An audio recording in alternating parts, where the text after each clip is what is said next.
Hello again, I am Jim Bob, and welcome back to F1 Manager 24 Creator Team on the PS5 here with Brabham Racing. Tonight, it's round 9. We're heading to Montreal, the circuit Gilles Villeneuve, for the Canadian Grand Prix.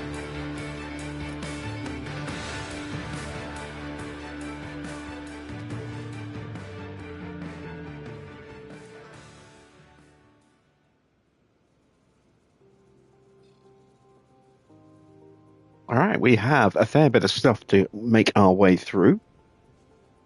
As you can see, we have one day before the end of the month. It is the final day of the month, so we're going to have a very busy start to June that we're going to have to work our way through.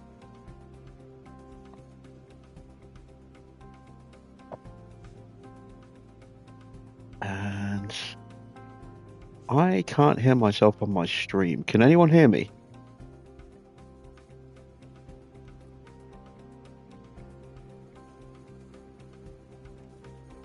Is it just my phone playing up again?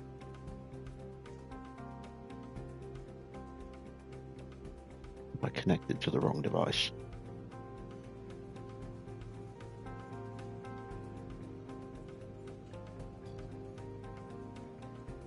Very weird. Yeah, for whatever reason, I can't hear myself on my stream. But as long as you guys can hear me, that's the important thing. Hello to Dino. Hello to Daniel. Good to see you guys. Hello to everyone else lurking in the chat.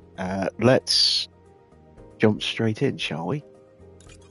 Into the inbox. Let's take a look at how our drivers developed over the last 30 days or so. A point gained in smoothness for Oscar Piastri there. A point in braking, a point in adaptability, and a point in overtaking for Antonelli. He is going to be catching up very, very quickly. We can actually see their baseline stats here without modification from multipliers from the mentality, which is quite nice. So there you can see the actual difference, the proper difference between the two. Big boost in control for Oscar there. But he is a massive improvement in adaptability. But he's actually down in some stats, as you can see. Not many. Smoothness is the biggest one. He is down slightly in the overtaking. He's up in defending. He's up in reactions. Slightly down in accuracy. Antonelli is going to be an absolute beast in 2 or 3 seasons' time once he's had another couple of years of full development. That's our post-race data. We did break the side pod and suspension, unfortunately, on Oscar's car. We'll have to replace those. F2 results and F3 results. No update on our affiliates just yet. All right, let's get the car brought back up to spec. There we go. We've got 2.2 mil. What parts are we currently building? Chassis and underfloors. Yeah, we are going to need to build a couple of suspensions now.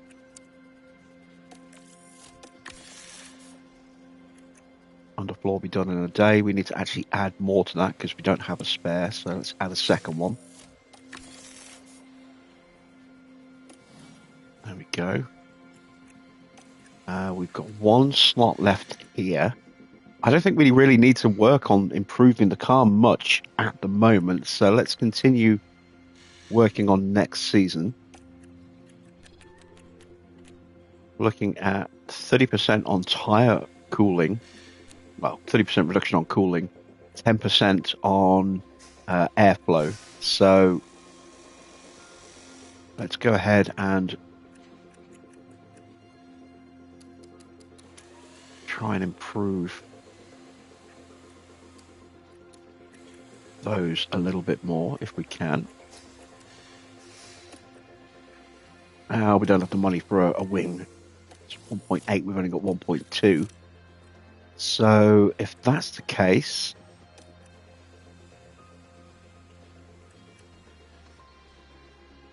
maybe we get another underfloor done. just boost the airflow sensitivity on that. 30 days. Do we have any hours left? No, I don't. I didn't think I did it.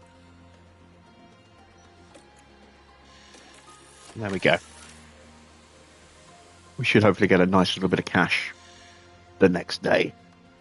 Let's advance time. How you doing, Victor? Good to see you. We'll start off by getting our pit crew training done. Nice and low on the fatigue, so once again we'll do what we usually do, and that's just hammer in some pretty intense gym training at the start of the month. Get their drill speeds improved.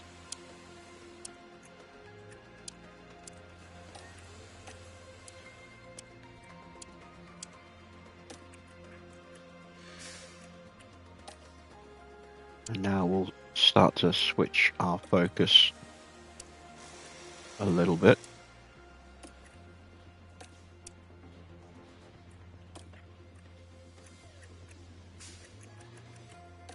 And then we'll come out, we'll have a day off, we'll go into some split training here.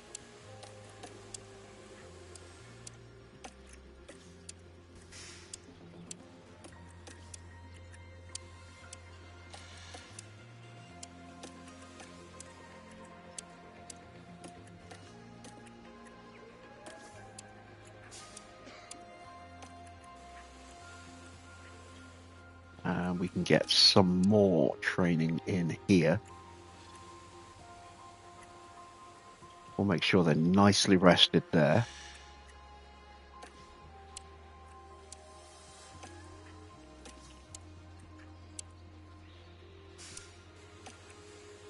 And then they'll drop back into well rested on the final day of the month, ready to start the next month nice and fresh.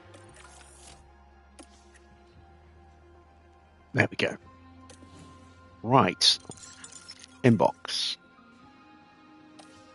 Monthly car development. So speed is still a little bit of an issue, but that might... I'm not sure why that is, actually. Maybe we are just a little bit slow. DRS still needs some work. So it looks as though at some point we'll be doing another rear wing. But our dirty air performance is still excellent. Let's see. Aston Martin have got a new underfloor, but it still seems to be one of the worst on the grid. Now they're working on a front wing. Alpine having a difficult month, or a difficult season so far. 7th in the constructors. Joe is 11th, Sargent is 19th. But they are scoring points, apart from Sargent. Let's see. Joe has got how many points? He's got 19 points. That's not too bad. They are ahead of Aston at the moment, and they're only a point behind RB. It's really quite close in that sort of lower midfield battle between Mercedes, RB, Alpine, and Aston.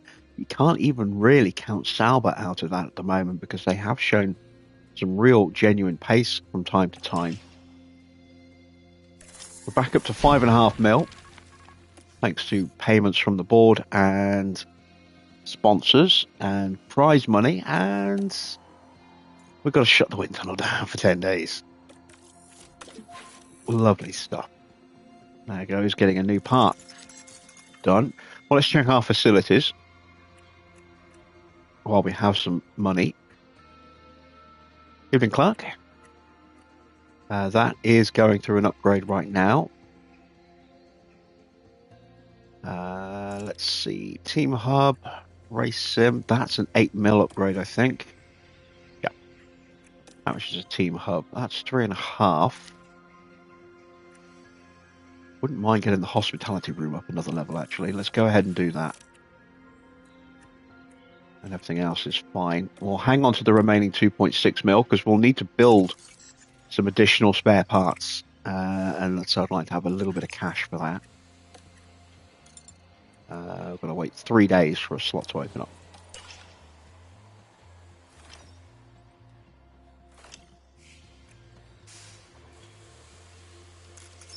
Back to the inbox. Low stock on the rear wings. Yeah, we're short one rear wing, one side pod.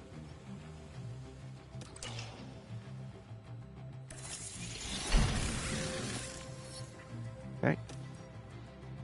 Let's go to car setup. Let's take a quick look at the cars themselves, see what parts are the most likely to break first. Underfloor and front wing on that car. Front wing, side pod, and rear wing. All right, well, side pods are going to take the longest to manufacture, so we'll get that one started now. And let's build two, because by the time we've got them both built, one of them will have broken. So,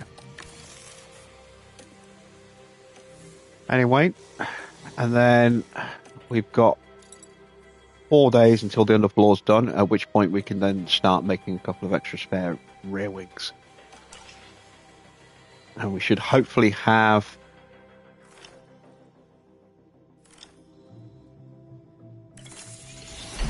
a spare for qualifying that way. Because we've got 2 days to Montreal. It's going to take 3 to build one. Here we go. Let's build 2.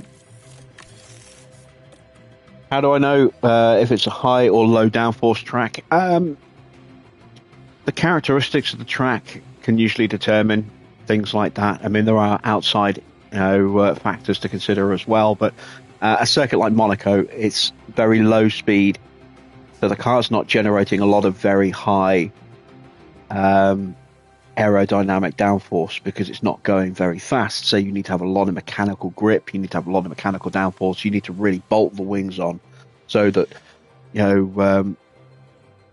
the air is generating the maximum amount of downforce it can at the speeds that you're traveling. On a much faster circuit, something like Silverstone, that amount of downforce creates a huge amount of drag, which makes you significantly slower the faster you go. So you have to dial that downforce out. So the characteristics of the circuit will help determine how much downforce you need. So circuits like Monza, which is pretty much flat out for the vast majority of the circuit, that's a very extremely low downforce circuit. Silverstone is a low downforce circuit. Spa is low as well, pretty low. Other tracks like Suzuka, which are kind of a blend of high-speed areas and very technical areas in terms of, the S's and going through 130R, not 130R, sorry, through Spoon and the hairpin. You need downforce for those sections, but you can't overdo it because you need to have less downforce for the fast sections, or else you get left on the straights. It's figuring it out. I mean, in reality, the setups that we design would directly impact the performance of the car. In this, with the mini game, it has no real effect. It's how comfortable your driver is with the car itself, and that's where the performance comes from. But more corners is high downforce, not always. But I mean, circuits that have very twisty sections, you generally want high downforce. So you want very, very high downforce at Monaco, like almost pretty much maximum downforce. Another circuit that's similar, slightly less downforce, but still very, very high, would be the Hungaroring. Again, you've got that one long straight, and the rest of it is just corners. A circuit like Mexico might look like it's a fast circuit, but in reality, that circuit is like 3,000 feet above sea level. So the air is incredibly thin. So you need to have more downforce to compensate for the fact that the car is slipping through the air more efficiently. So to generate the downforce levels needed for the corners, you need to increase the wing angles more than you would think for a circuit of that style. But if you're really not sure what to do with downforce levels, obviously you can go back and look at some of the setups I've used on previous streams and previous series. They haven't really changed that much from F1 Manager 22 or through to the current version of the game. The setups have stayed relatively similar. There have been a few little changes, but that kind of window that the car sits in is pretty much the same across each of those tracks. Or you can just leave your sliders as they are for the first run and then try and work it out from there, and see how you go. What I would suggest is, if you're just starting the game for the first time, is when you find a good setup, something that's like 90% or higher, at the end of practice, write it down in a notebook. So you've got a starting place to work from the next time you go to that circuit. You've got a baseline to build on.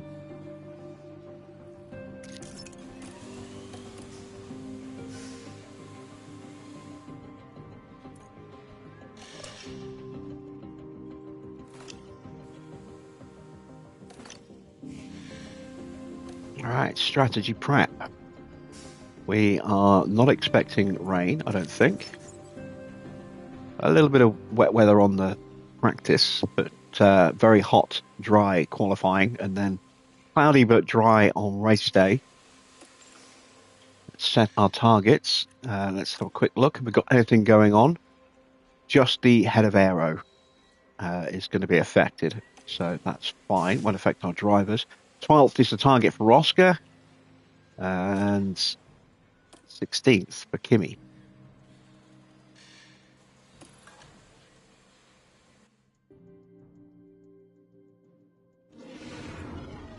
Formula One has arrived here in Quebec, and we're excited to get underway. On a man-made island in the heart of Montreal is Canada's Circuit Gilles Villeneuve. This unique track circles the outline of the Ile Notre Dame, giving plenty of challenges to our drivers between the tight corners and a long final straight. Taking a look at the top of the constructors' standings, we've got a team that's starting to pull away. But there are a lot of contenders and plenty of races still to go. Now let's crack on with the weekend.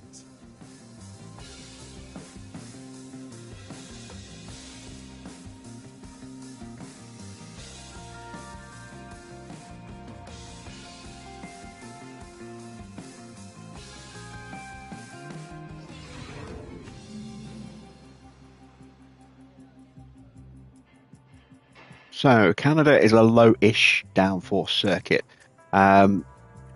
Looking at your circuit info, you can see the sections by speed. This can be another useful indicator. You can see there's a lot of purple sections which are classed as straights, even if they're not necessarily straights. That basically means you're at full throttle. So you don't want too much downforce on this circuit because you don't want to create too much drag. And therefore be slow in all of those flat out sections. But you still need to have enough downforce to get through the corners without crashing. The setups in here, you're looking probably around 11.5, 12 on the rear wing. Front wing can be quite low, usually anywhere between sort of like 2 to 5 in that kind of window, maybe not even as high as 5. We're going to start off with some very low front wing setups. So let's see, we'll start. Do I want to give the rookies a run? Who have I got? Christian, Abby, and Jack. I'm just going to stick with our regular guys. Let's put some practice bits in the car first of all. Still on that first DRS, and we can go back to our first gearbox.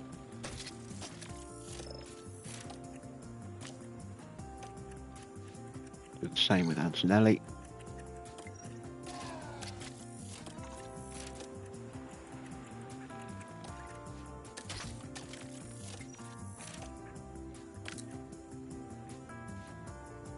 Okay, so let's make a start with Antonelli's car first of all. Let's go with a 3.5 at the front. We'll go with a 12. We'll go with a 2.8. I'm going to push that up a little bit. I'm going to push that up a fair bit more. And we'll try that as the opening setup here. It's normally about 20-21 laps from Montreal. We're trying to experiment with just doing single runs. I'm just going to go with 25 laps. Just again to try and reduce the amount of unnecessary hours, that we're spending on the track across the whole season. doing more laps than are completely necessary. We'll do 25 laps here as well with Oscar, and we'll go a little bit different with Oscar's setup. We'll go with a slightly higher front wing, but we'll go with a lower rear wing. We'll go a little bit more extreme on that, and then we'll dial that back just a touch from what we've done with Kimmy, but I'm going to push that all the way up to a 1, and that gives us, a good starting point there, I think, as well. And let's send them to the track and see how they do.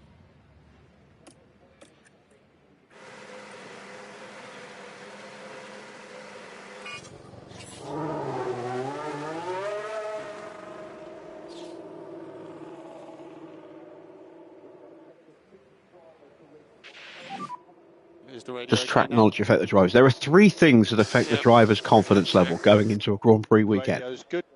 They are track knowledge, car part knowledge, and setup knowledge. So the setup knowledge equates to 50% of the driver's confidence level. This is before you apply any additional modifiers from your affiliates if they are helping with driver setup. So of the 100%, 50% of that is down to how confident they are in the setup.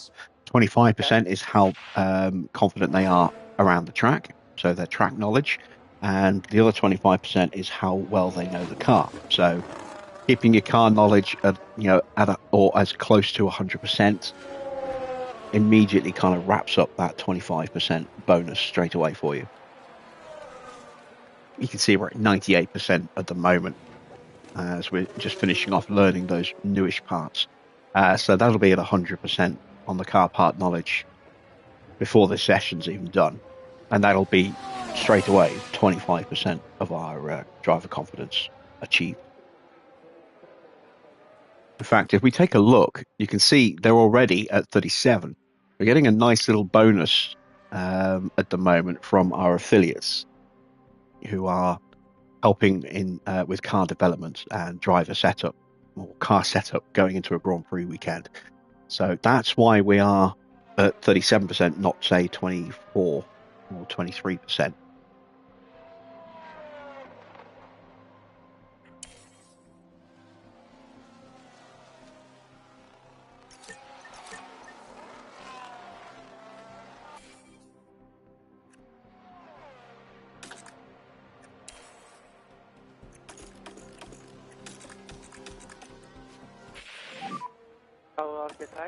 Let's take a look at the weather. It is going to dry up just in about 15 minutes or so.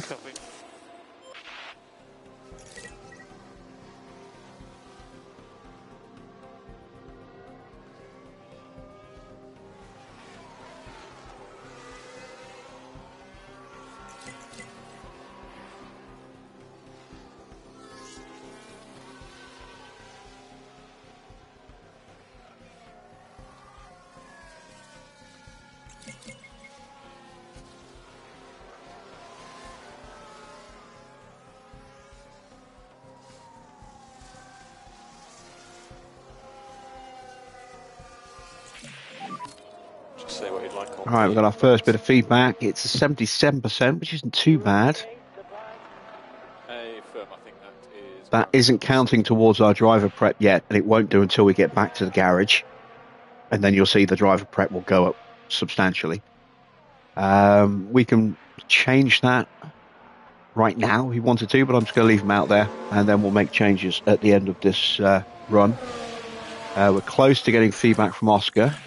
There we go. Oh, he's even worse, 66%. I think it's okay. Okay, understood. So we're probably quite a way off on the roll bar, I would imagine. Maybe even the camber and toe as well are way out of whack.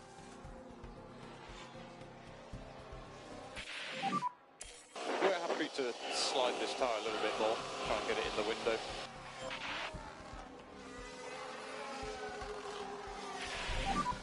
Is the track okay? The track's dry. DRS has been enabled. Right, so how many laps have we done so far? 15 laps. We'll go for another few, but we won't go for the full 25.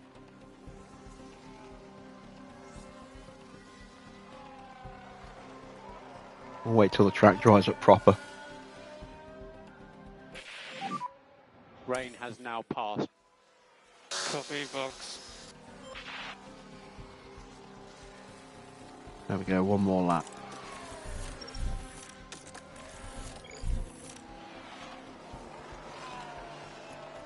There we go, so 20 laps done. Let's see how far off we are. Oh, we're way off here, look. Okay, let's bring that back to a 4.6. How are we looking on the rear wing? That needs to change, so let's push that up to a 12. I'm going to bring that down as well to like a 2.5, I think. Now we need to do something about our toe. Let's drag that down. Let's bring that down a bit more as well. Let's look at something maybe like that.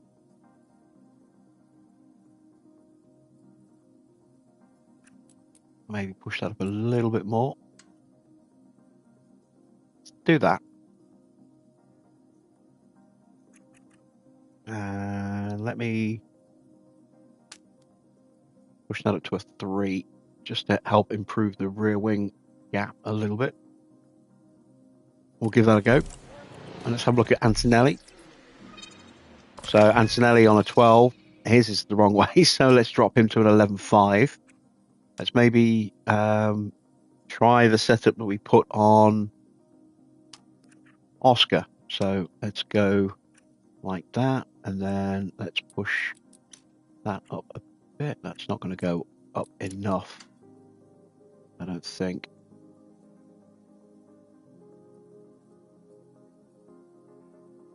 We'll try it. That's the setup we used on Oscar. We'll see if it works for Kimi.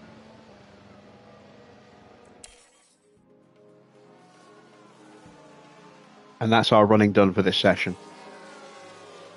Although I tell you what, actually, what I will do is just to make sure that we use up the right tyres. Oh, we have a VSC.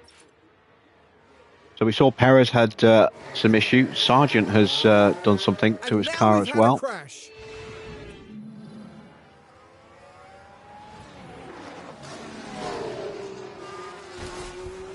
Just hit the curb and spun across the track, and that might be a red flag. The team glued to the monitor. If that car is stationary, that might become a red flag.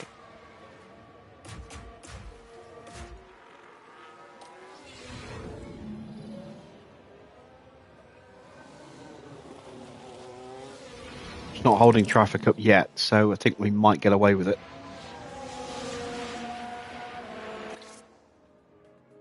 Let's take a look at Sonoda, see what happens to Sonoda.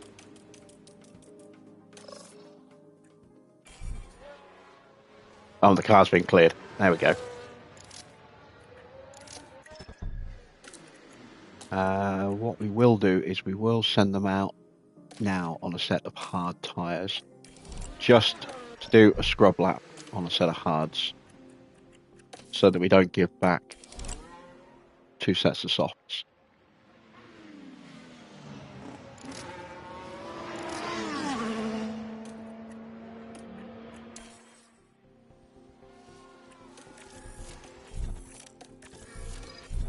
There we go.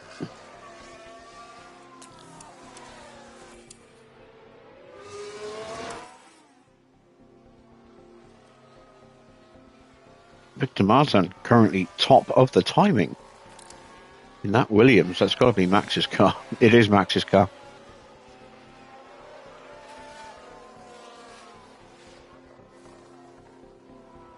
That shows how much pace is in that Williams. Now Brabham goes top in the road ball. Leclerc in third. Again, you can't read too much into the practice times, but the fact that a rookie, you know, a reserve driver, is taking that Williams up to second shows how good that car is. You expect the Red Bulls to be up there, especially with a driver like Behrman behind the wheel. And a driver like Victor Martin, no disrespect to him, not at the same level. And yet he is quicker than Joe, Bottas, Sainz, Norris, etc.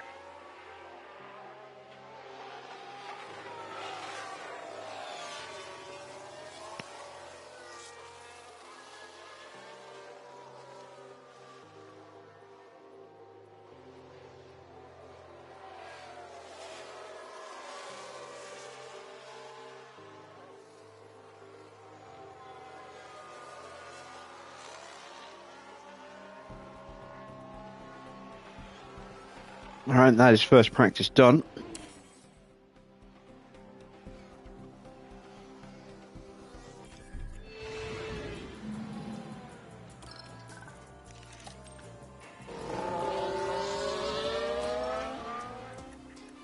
We're going to start wet in this session as well. Let's go for another 20 laps of running.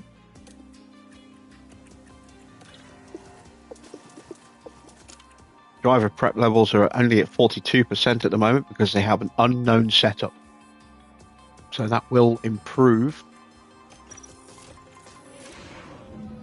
once they return to the pits. Sessions should be starting now.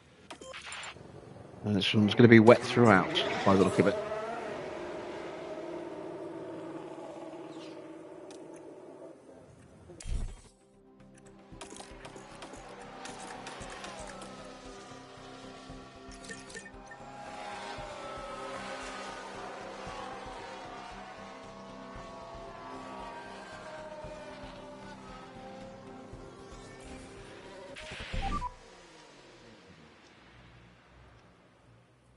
Copy. Yeah, Oh, did I see? Yeah, Ricardo's had a crash. I thought I saw a stationary Mercedes.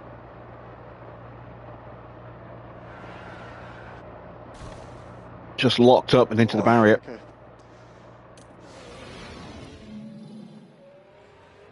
And he's out. Wow.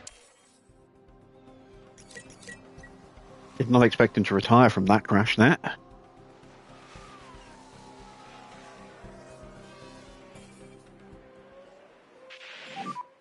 Virtual safety car ending. Copy.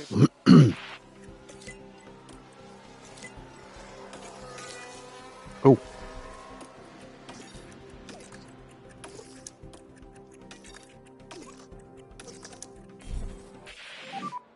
Pack is high. Copy.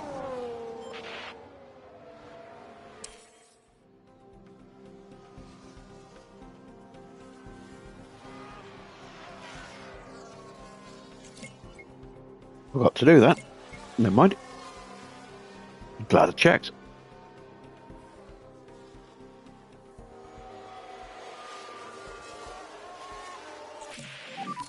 Any All feedback? right, we have improved Oscar's setup. 87%, so we found 21. Understood. And 97 for Antonelli. So just needs a little bit of fine-tuning. Copy that, okay. But Antonelli's now probably done in terms of the need to run. Evening, Patkins.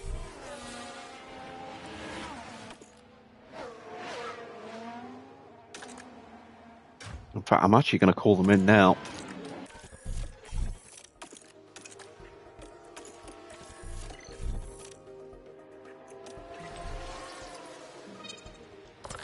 Alright, so we're a little high on the cornering. That needs to come down. I need to balance that accordingly. Everything else could be good.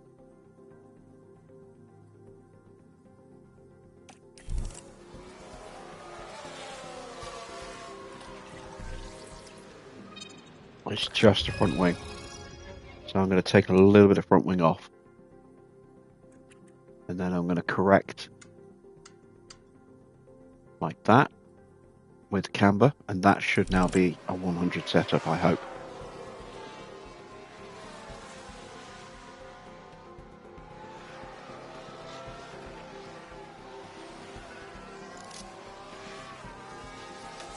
You can see now our confidence level is at 88% and 94%. So a decent little run. Those setups value, those confidence levels will dip again when we send them into the next session because they'll have a new unknown setup to run. But a little bit of running on mediums in the dry before qualifying will get them up to 100% quite comfortably.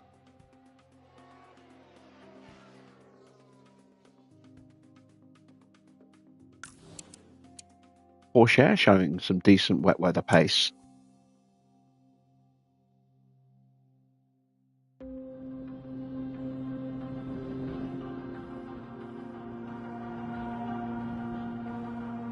And the Ferrari's not looking horrible in wet trim. But again, fuel loads unknown. So we may see them sink down a bit further.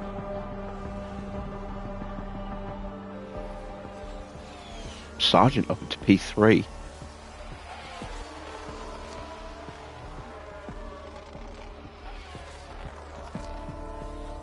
Sonoda's sticking to the back of Verstappen.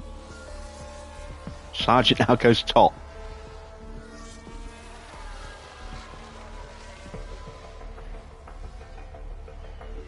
The T suddenly jumps all the way up into 12th. Mind you, having said that, the track is drying up, so yeah, times are going to start tumbling for those who are on track. As Albon suddenly goes top.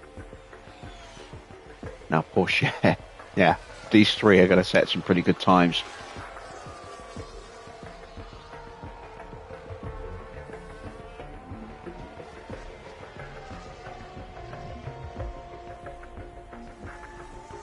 And there we go.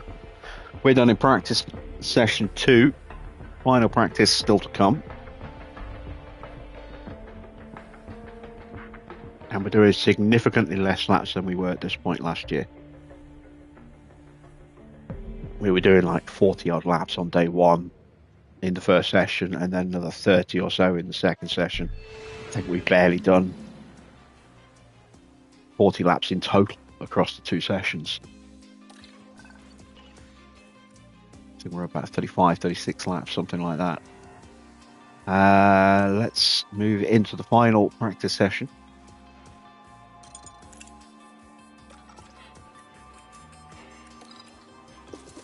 Let's go with a 20 lap run. Just give them a little bit of time just to get that knowledge all the way up.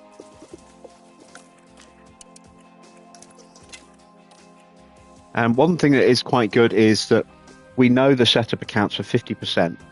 So as long as their setup is close to 100%, we know that when their driver prep hits around about 55%, we're pretty golden. As long as their setup is close to 100.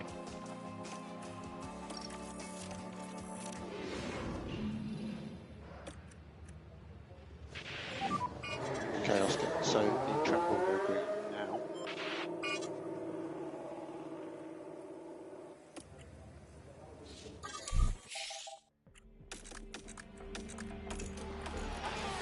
But hopefully Antonelli's is going to be 100, and hopefully we'll be very close to 100, if not there, with Piastri as well.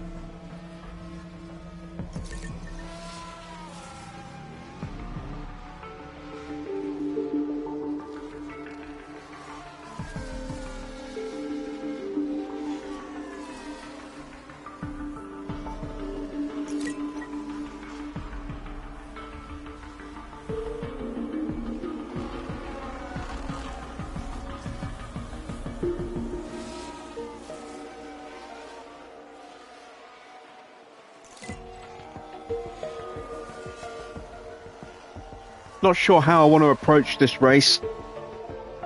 Whether I want to risk going for the 2-stop or if I want to try and go for the 1-stop. If I go for the 2-stop, I'm going to have to be very aggressive with the tyres. There's no guarantee I'm going to have enough pace with our lower top-end speed and our poor DRS in comparison to the rest of the grid to actually make the ground that we need to. We're at 95%, so we have improved Oscar. It's not quite as good as I was hoping, but it's pretty close. And we've actually gone the wrong way with Kimmy. Check. So 95%. We need to get our driver prep level up to about 54%, I think, just to be sure that we'll be at 100 once they get back to the garage.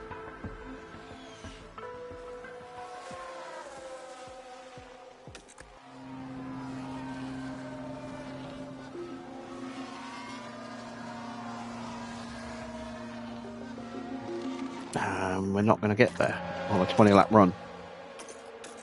Let's keep them out a little bit longer. Might have to send them out for another run. Copy. Okay.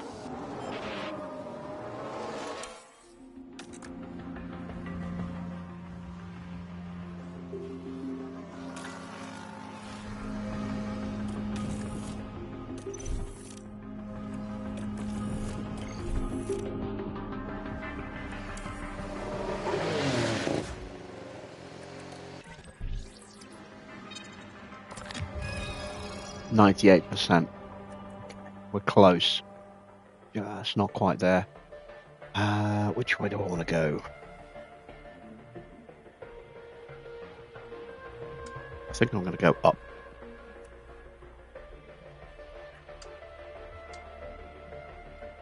And hopefully I don't break my traction.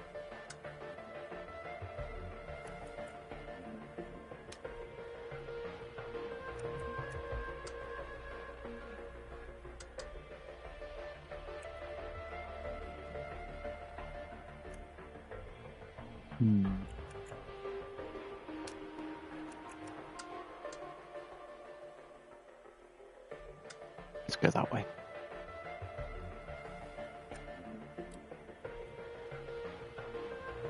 No, I don't like the look of that. Let's go that way.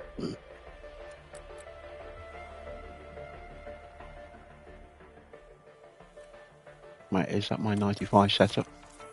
That's my 95 setup, so let's push that there. We'll just go with that.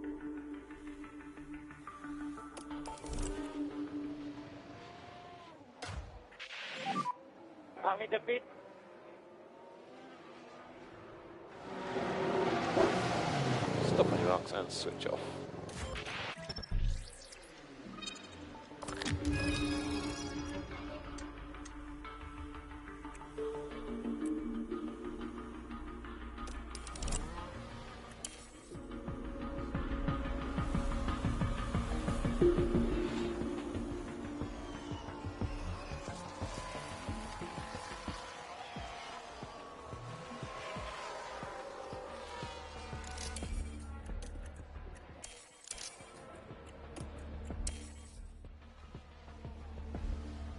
And we'll just let them run till we get the feedback, and then we'll call them in.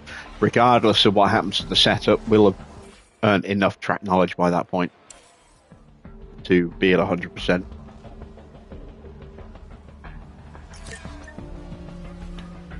Uh, 12, 13 laps should be enough.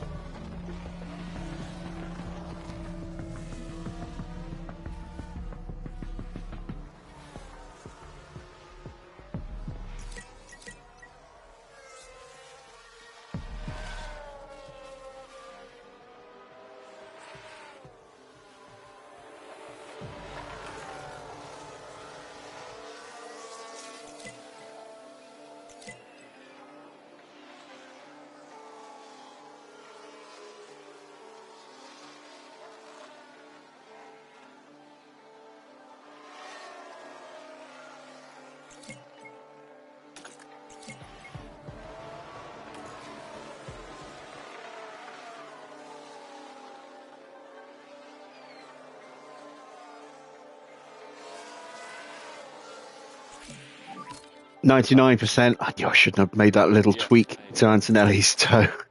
But he's done. He's golden. 96% is a slight improvement for Oscar, but again, he's golden.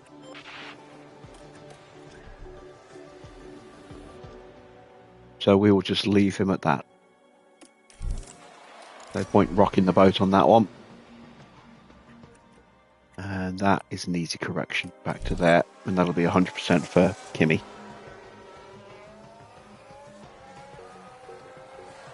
we are ready for quali.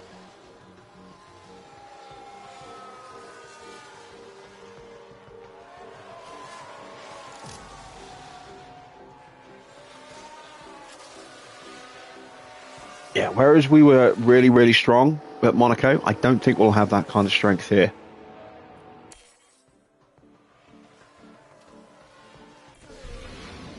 This one will be more of a challenge. I expect Leclerc and Verstappen to be huge problems for us in this Grand Prix.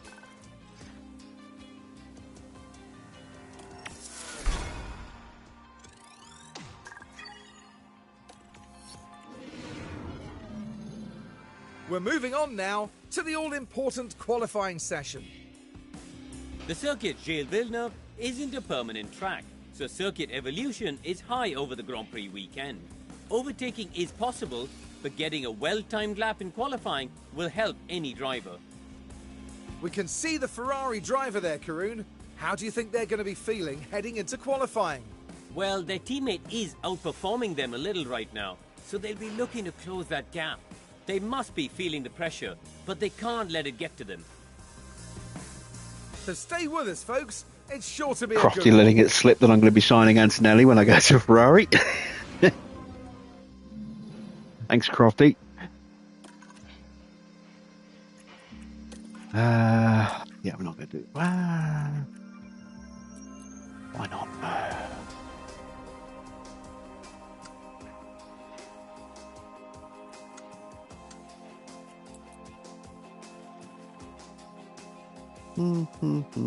I'll gamble. Let's put the better bits back into the car. So a nice strong engine and gearbox for both.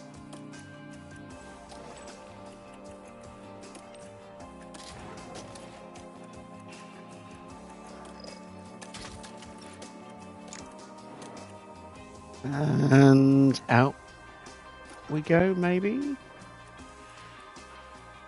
Let's do our first run on the mediums, just to see what kind of time we can do.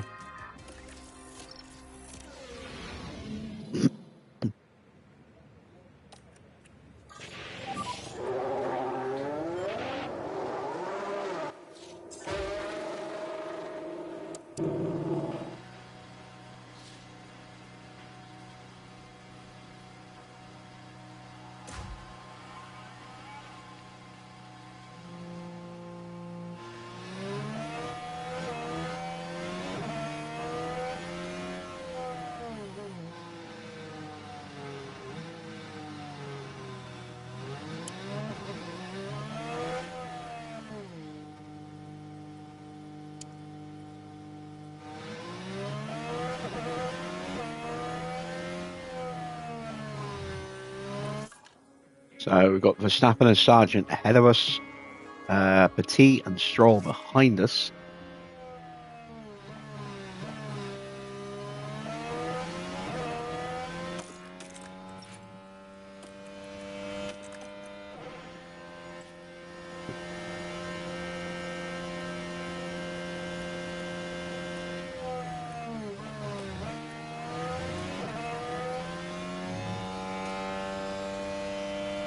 We've got one of the Astons heading onto the pits. Someone has locked up somewhere. What if it's the Ferrari behind us? Yep.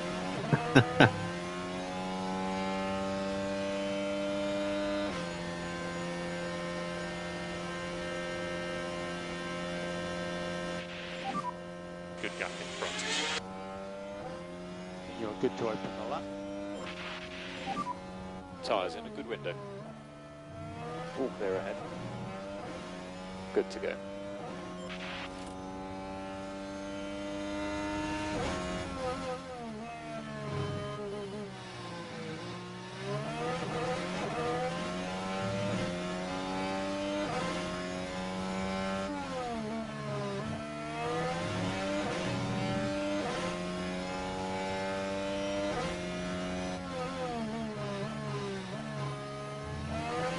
Fractionally faster there for Antonelli in the first sector, but slower than Max.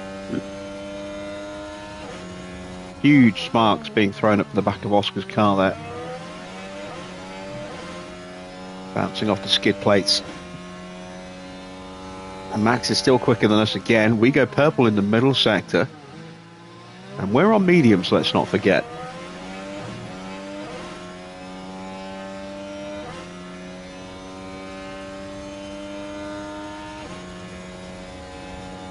Max is a 110.8.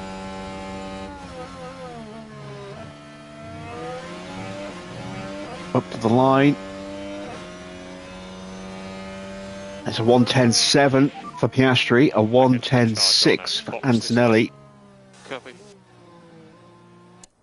And that is a very strong start on a set of medium tyres. That might be good enough. And we will box.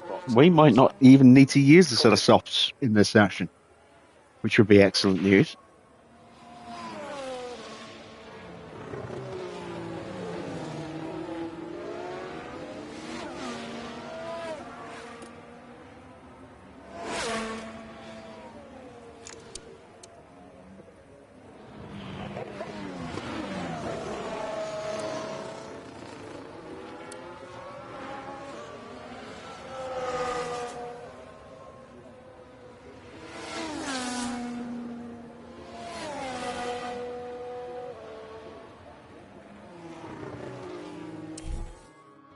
Let's whiz them back into the pits. We'll prep a set of softs just in case.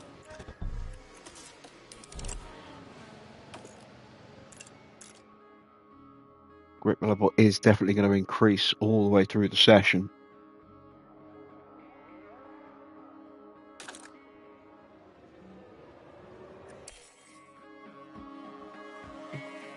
Ocon sets himself up for his first flying lap.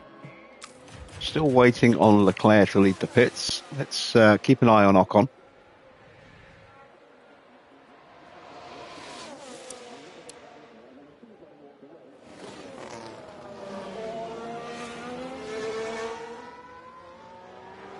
Norris has gone top. How much by? less than a tenth. Yeah, looking very good so far.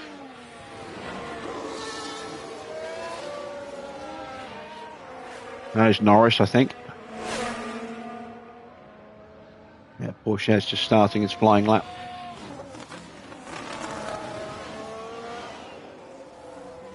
Still no sign of Leclerc. Nearly halfway through this first session.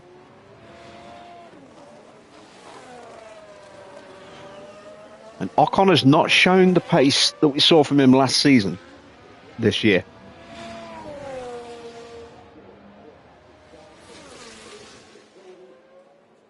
I expected Charles to be beating him, but I didn't think Leclerc would be quite so far off.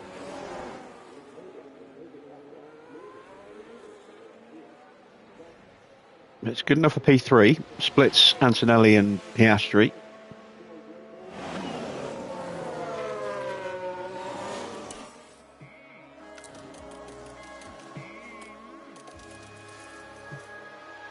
Now Leclerc is on the track. Norris still holds that purple sector for sector 1. Antonelli still holds the purple sectors for second and third.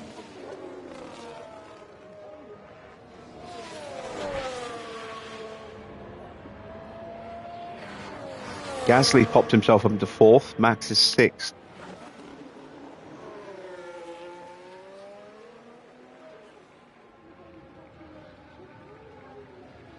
Now Leclerc goes purple in the middle. This could be a pole lap here. Provisional pole.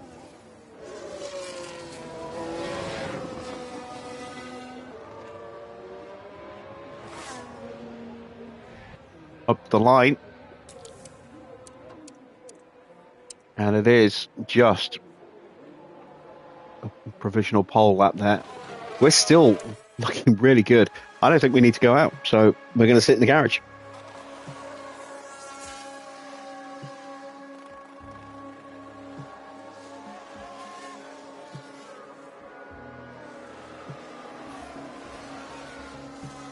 Oh, and the Williams drivers getting all sorts of issues held up there behind the Ferrari of Petit.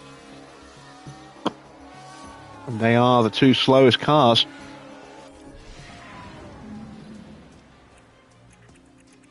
The Ferrari's woes continue out in 21st and 22nd. Lawson, Sainz, Perez and Stroll also eliminated at the end of Q1. And look at that, both of our setups now at 100%. Excellent. Excellent stuff.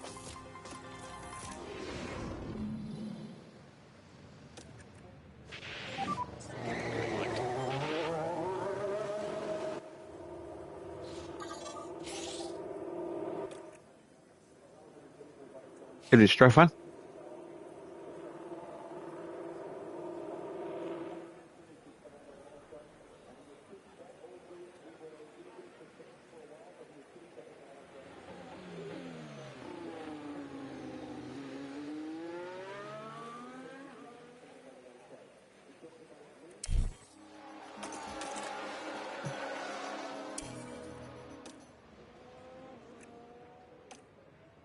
Let's see how we do. Oscar, you've got a clear track ahead. This time around, with a bit more of a gap between our drivers. Leclerc out early this time. So no one ahead. Where is he? Good to go. Just leaving the pits now. Might actually get in the way of Antonelli.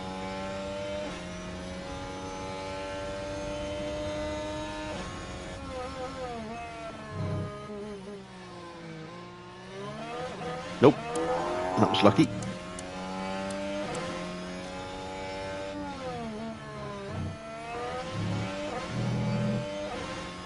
So 25-2. 21-0. Wow, 25-2. That's a... What happened to Piastri? For him to lose 4 seconds.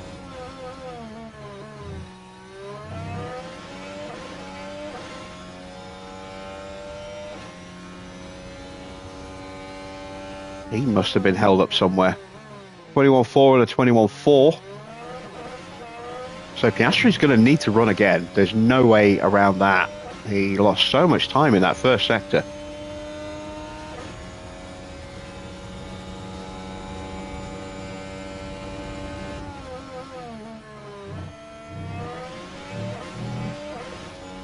(27.8) across the line. Currently P1. And a 27.8. But yeah, 4 seconds down. That's a huge margin. 110.3 from Antonelli there.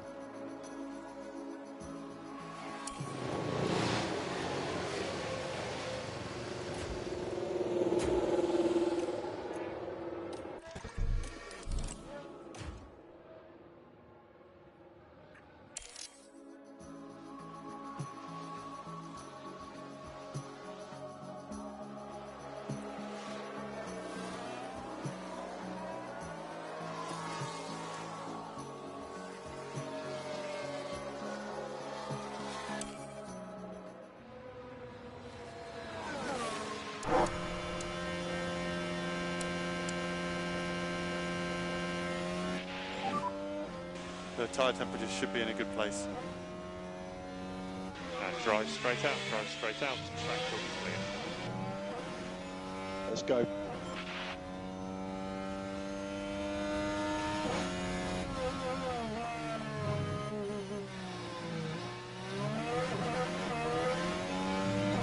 Gasly up in P2.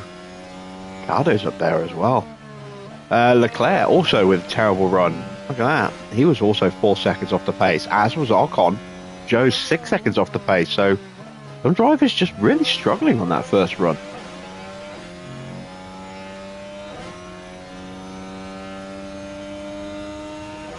Piastri purple now in the first. I imagine he's going to go purple second and third as well.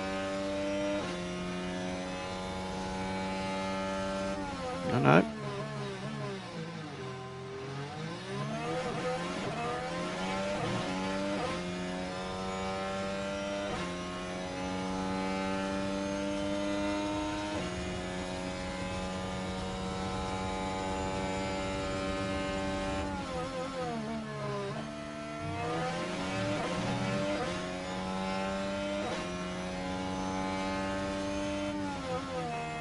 It is enough to go top by nearly 0.2 of a second. P1. That's Oscar done. Doesn't need to go again now. Copy.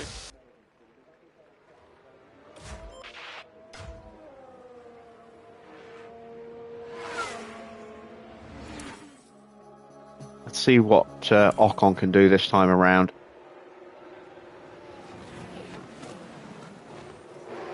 Now 5 seconds off the pace, as Leclerc now pulls out of the garage as well.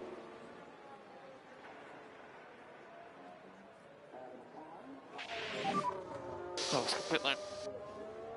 Pit limiter. Stop in front of our garage.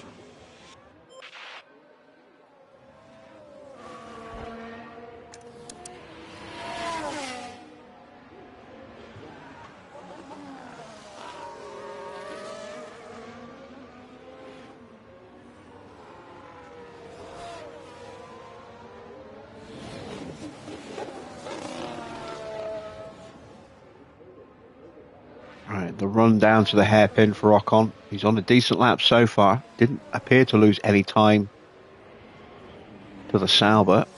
Has not improved in the middle sector, but it looked as though it was his first sector where he lost all that time earlier.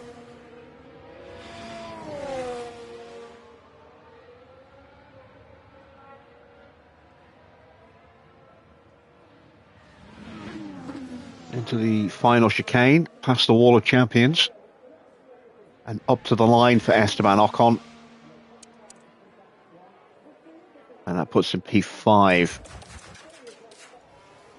Leclerc has got some clear track in front of him. Van Dorn's going to get a hell of a slipstream here off the back of Leclerc.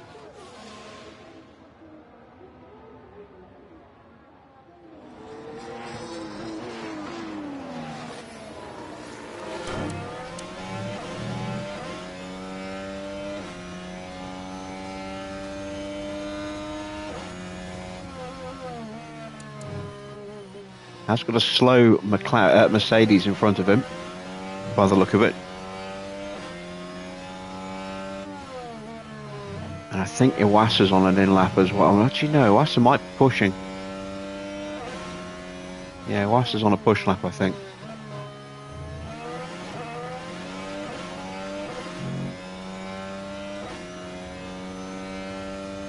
Where's Max? Max?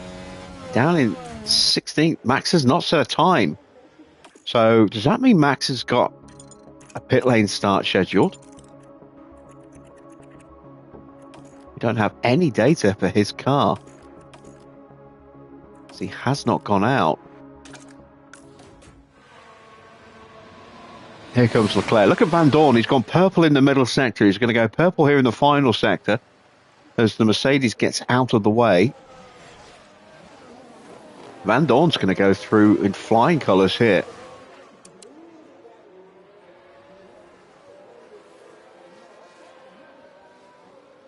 Van Dorn goes P3. But Max is not running in FP2, which means a pit lane start. It's the only reason he wouldn't have run. So Max will be at the back of the grid. And that takes some pressure off us.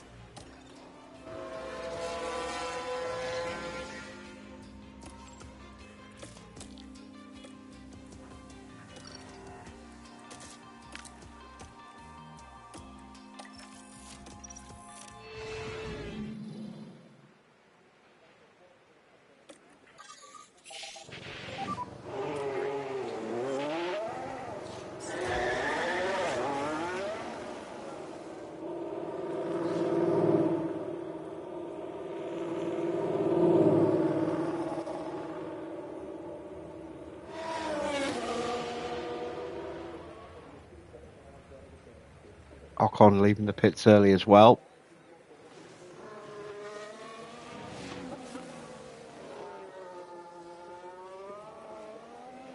And we want to generate some temperature for this outlap. Yep, copy.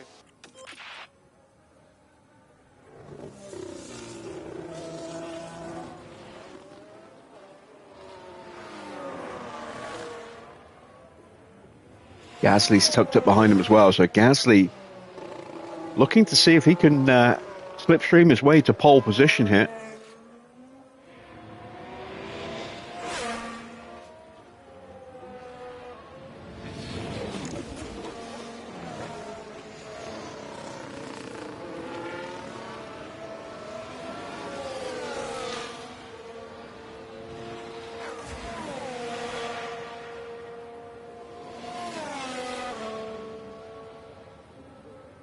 He's definitely a lot closer to the back of Ocon than Antonelli is to Piastri. Might get a little bit of very distant tow here for Kimi, but it won't be much, if anything. Gasly definitely a threat now for pole. Okay, tyre temperatures are good. Good gap in front. Let's go. Tyres are just coming to the window. So all clear ahead. Good to go. Now you can see just how close Gasly is. He is perfectly positioned for a tow here.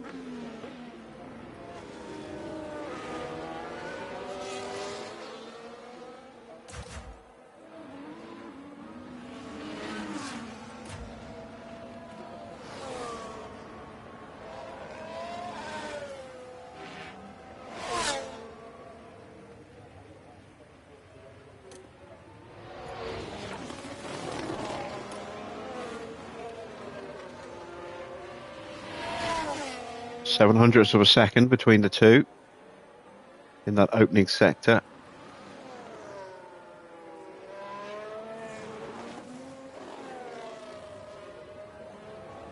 Antonelli pulling just under 600ths back. It's going to be nip and tuck between these two.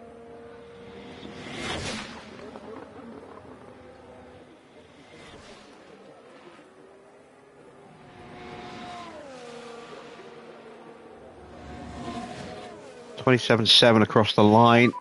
27.7 again. It's just Piastri on pole position by 31 thousandths of a second. Here comes Gasly. He has dropped back a little bit. He has not got the slipstream that he was hoping for.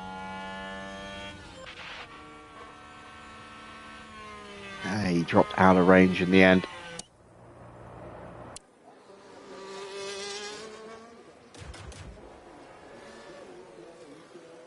Leclerc starts his first lap. He might well have some traffic to deal with.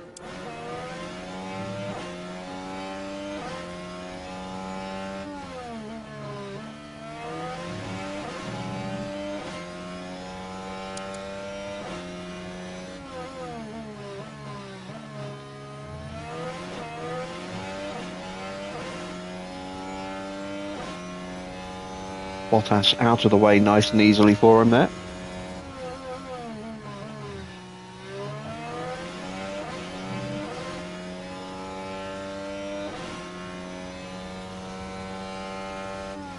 Oh, that's not a good sight.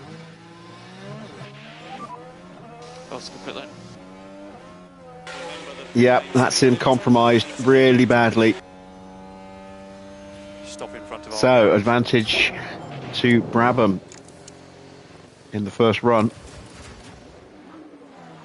See what Leclerc can actually do. He had to lift quite a bit there.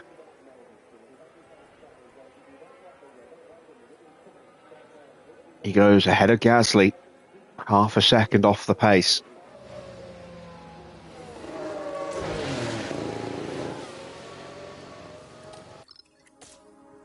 Prep a new set of tyres.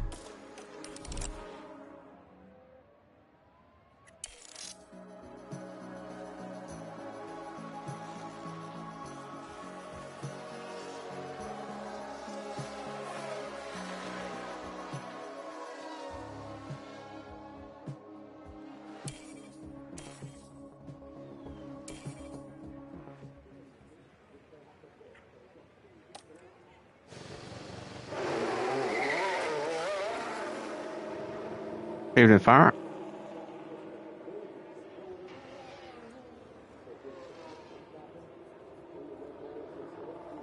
Any cats driving trucks today?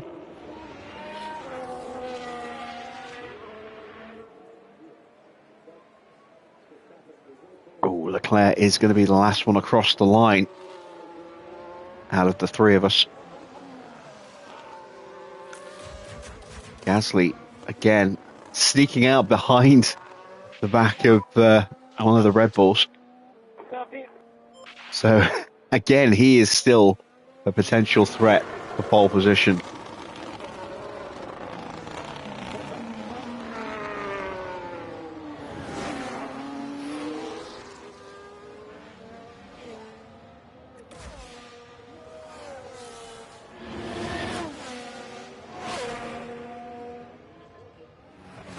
Our drivers not close enough to slipstream each other. They're going to do it on pure pace.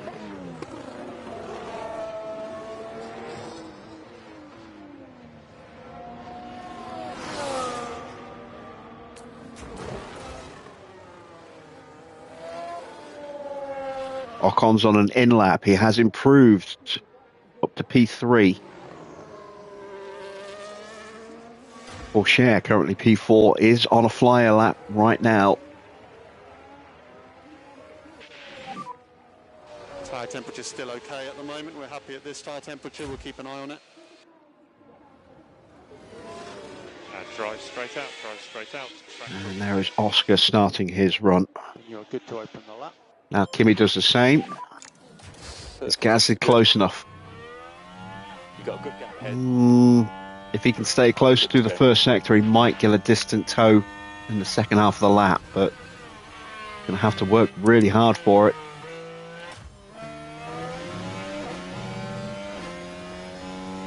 Oscar goes purple in the first.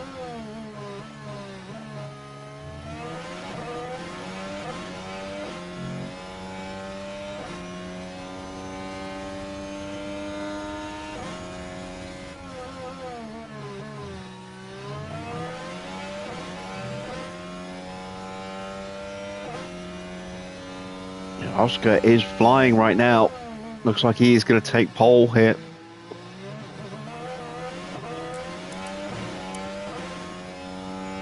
Leclerc, Gasly, both on personal bests. They could displace Antonelli, but it looks like Oscar's going to take the pole.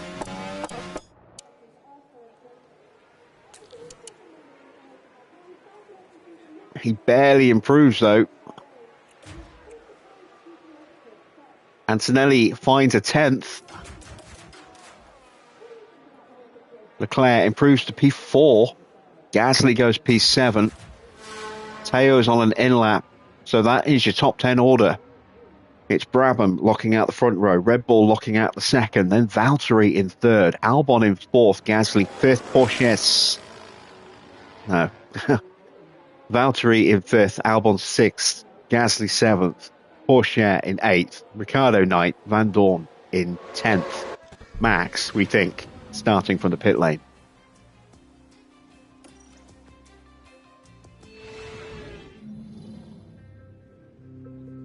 "70 laps of the Canadian Grand Prix await our drivers here in Montreal."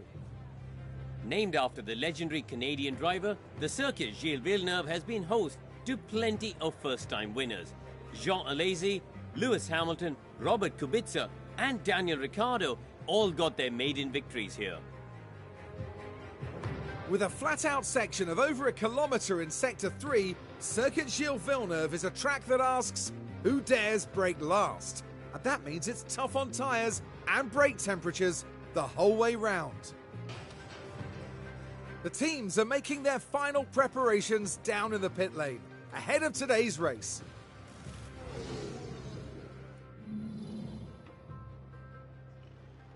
No rain today, as you can see. We had a little bit of rain on the Friday, very hot, dry Saturday, and it's going to be cloudy and dry here today.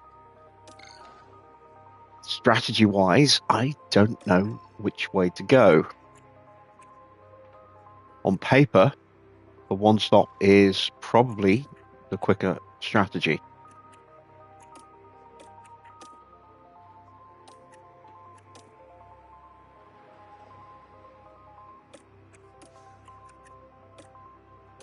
Let's see what the two-stop looks like.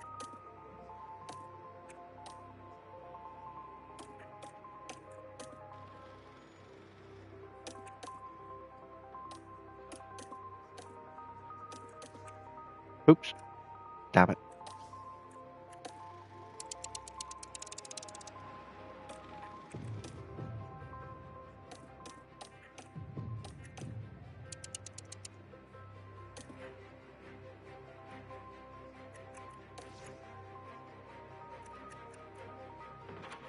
Ooh, it's 6 seconds quicker.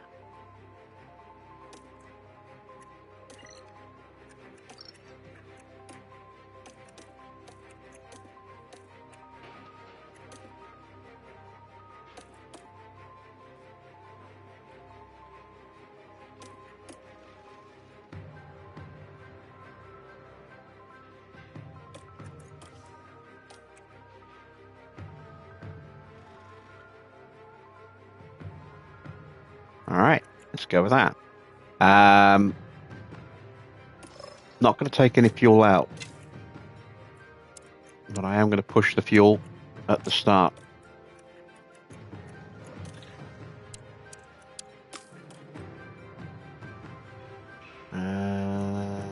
Why am I on those mediums? There we go.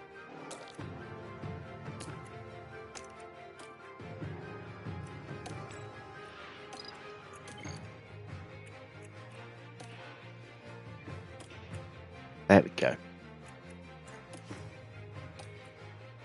All right. Let's send them to the grid for the start of the Canadian Grand Prix. Final checks are being carried out by the teams, and it won't be long until we get this race underway. Amidst the noise and fanfare of the occasion, a crucial moment now to concentrate. A second place start for them today. They'll be aiming for a podium, but could they even sneak the win? But just what will happen here, your guess is as good as mine. This is it. We're moments away now at the Canadian Grand Prix. And it's lights out, and away we go.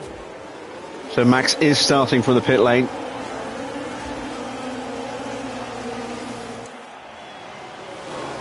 Two Red Bulls side by side through turn 2. Leclerc slipped ahead of his teammate.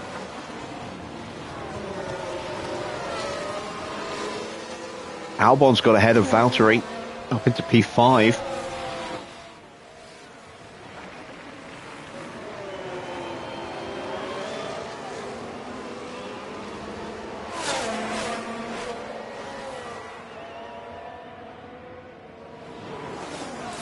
Let's see, Leclerc on softs. There's Antonelli trying to find a way past his teammate. Might have a lunge at the hairpin. Leclerc swarming all over the back of the pair of us. Antonelli takes the lead.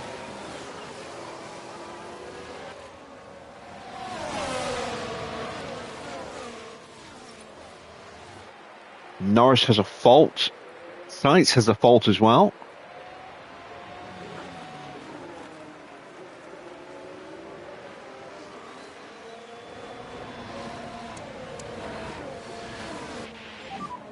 DRS enabled. P2. 0.4. Okay, Leclerc is the car behind. 0.4.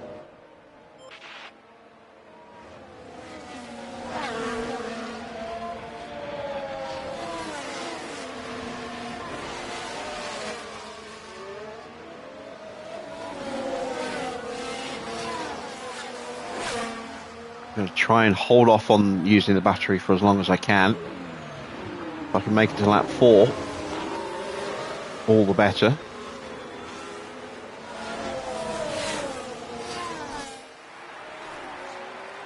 And it is Brabham 1-2, Red Bull 3-4, and it's a 4-car breakaway. Albon has managed to get himself back into range of Ocon.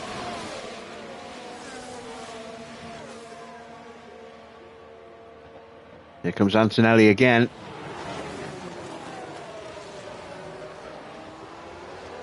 Slightly compromising Oscar there. on the exit, and that might leave Oscar vulnerable. So Charles, who goes up the inside. We have the better line through turn 2. We hold the position. Max has already dispatched the 2 Ferraris.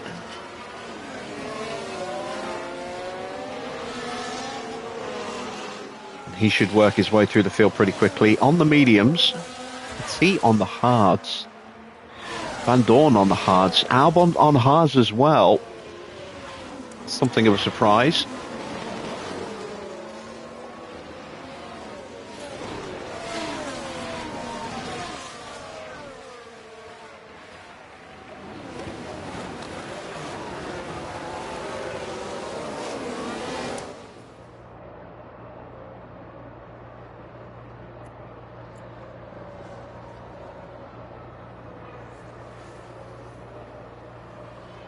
Once again, Antonelli is just going to slot his way through, but he'll be done before the chicane this time.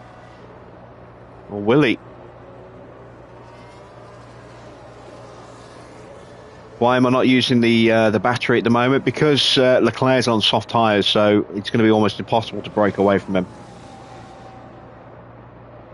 I want to let his tyres wear down a little bit more before I try, and hopefully get him to use up his battery first, so I can then pull away unimpeded.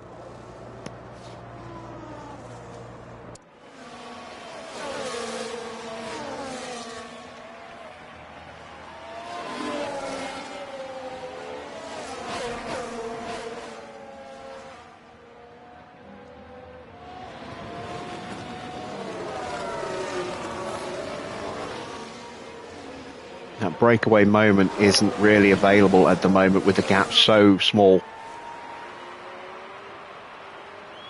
Maybe at the end of this lap.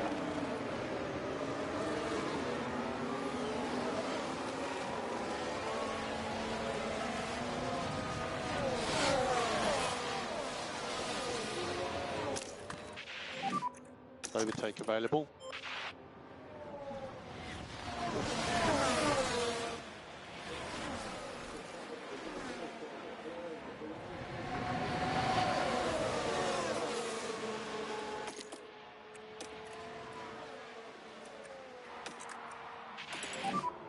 We don't need to take any risks.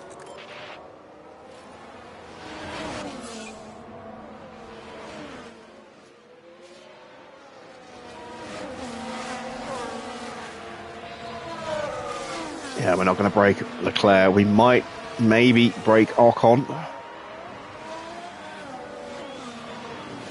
Gasly's moved up into P5 now. That Williams, hell of a car.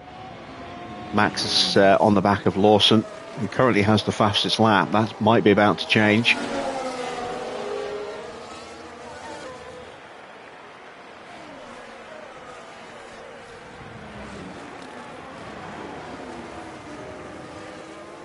And I'm not sure which one of my drivers has the DRS here. Yep, it's Oscar.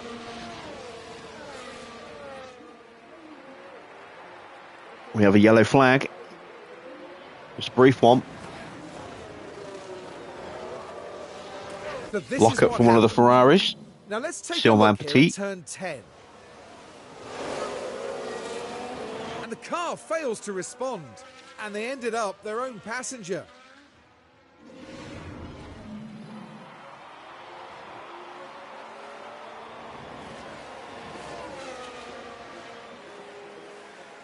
Fastest lap now goes to Théo Pourchaire. And now we have maybe got our chance to break away.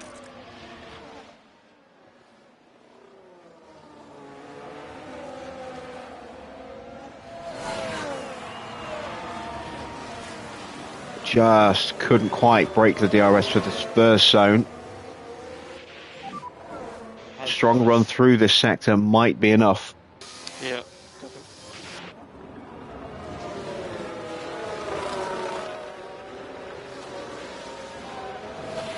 There we go. I think we've just about made it.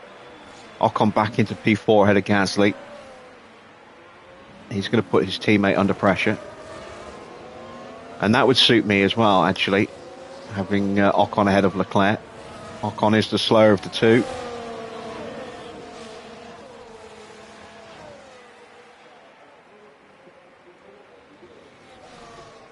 And that's it for the battery. Charge the pack. Pack is low. And Leclerc's back in range again already. Lift off end of straight.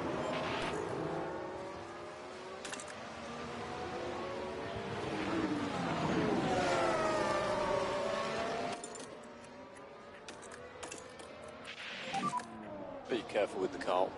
Another yellow flag. Perez with a mistake.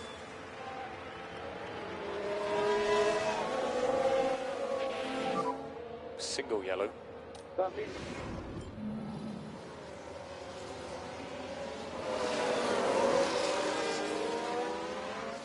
Just lost it.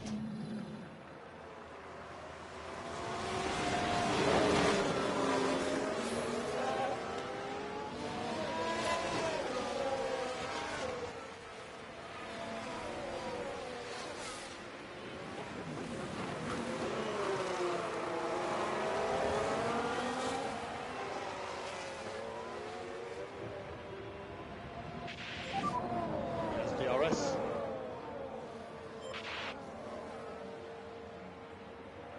We still don't have a real breakaway group as such, you know, from the top four. Gasly's still hanging on in there. Porsche and Albon are kind of hanging on in the background, thanks to their leapfrogging of each other. The real gap opens up from P8 with Ricciardo and Van Dorn as Leclerc now pushes his way through into second. Keep your head down. They got Ocon behind.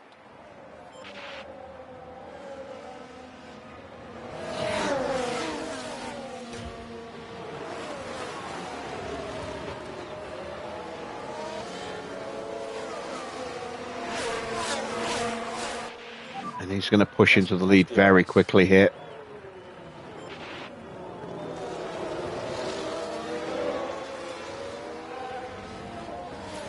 He'll get the DRS on the long back straight, and that'll be a comfortable first place, albeit temporarily, for Charles Leclerc. The fact that he's starting on the softs makes me think he might be going for a two-stop as well.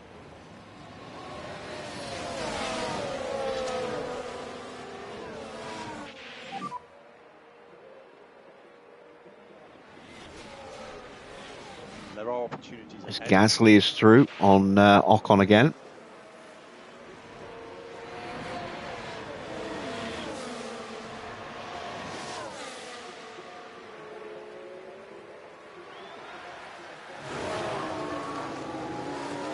Gasly also on soft tyres.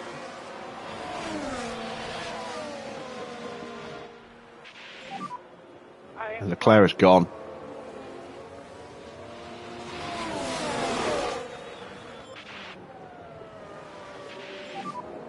Currently on target.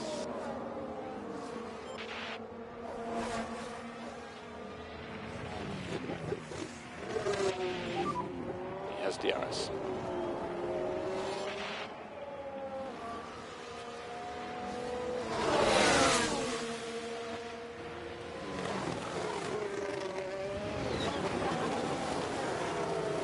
Piastri covering off Gasly in the background. I'm hopeful that our drivers will still be able to work together and bring Leclerc back into range again.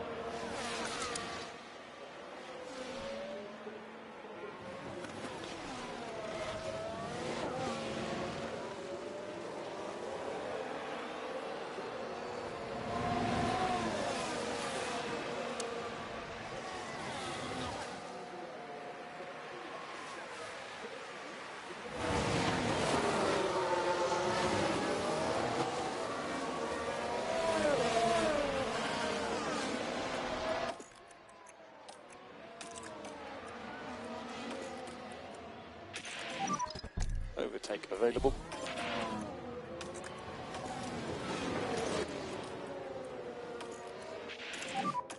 Use overtake.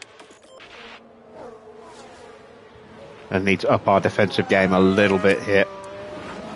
Another brief yellow flag. Another lockup for Petit. We're watching the Ferrari. Things were going smoothly. The wheels just lock up there.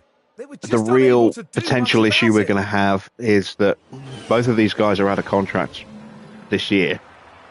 Ferrari are going to sign drivers that we don't want, and it's going to cost us a fortune to get rid of them when we go in there.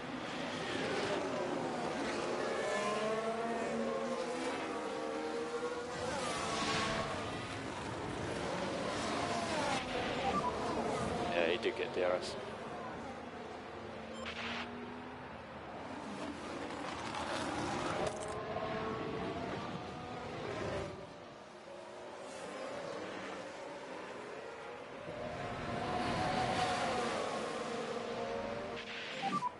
Currently P2, so the clerk car ahead. Gap 2.9. Piastri car behind. Gap 0.2.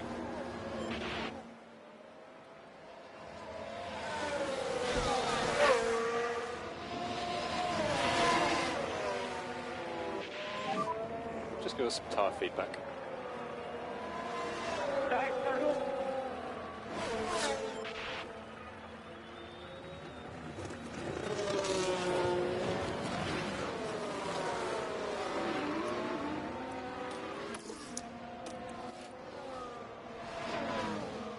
So the gap's come back down to about 2.5 seconds again. It's going to keep sort of just fluctuating a little bit. As Leclerc's tyres get below 60%, we should hopefully start to close them up a bit faster as well.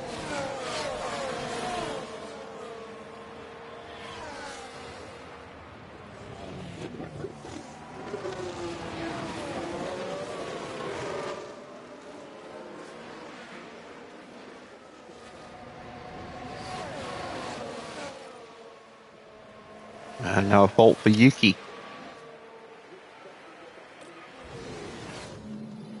And as far as we can tell,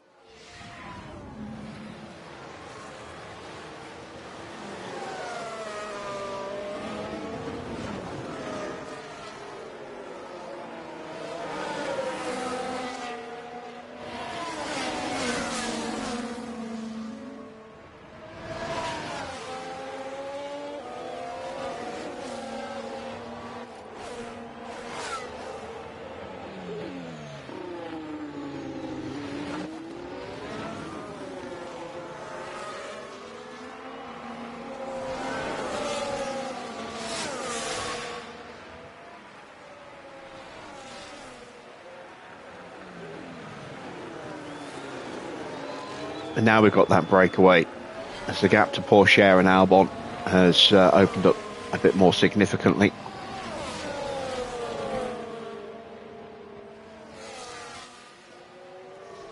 Max fighting with Sainz at the moment over 17th.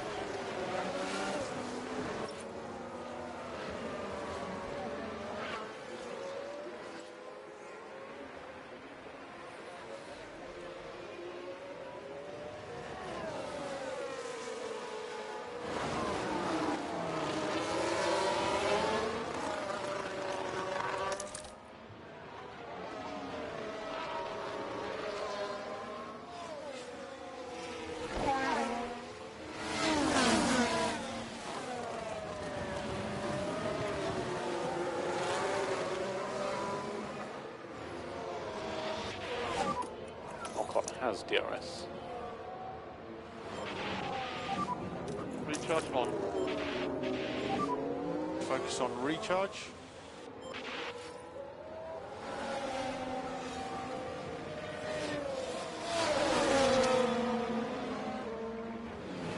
And that's Antonelli through up the inside. This is going to potentially leave Piastri a little vulnerable. He won't have the DRS. He will have the slipstream.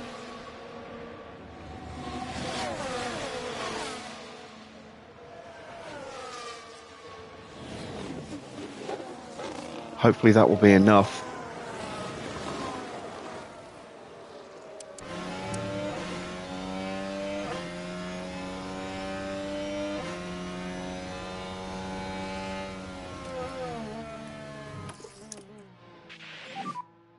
And reminder for recharge.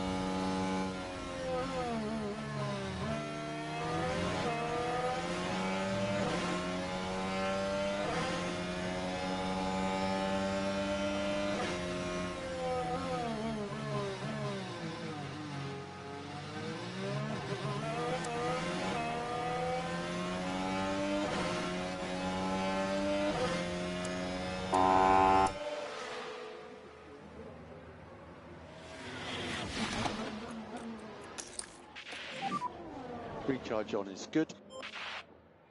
Right, we need to start thinking about going after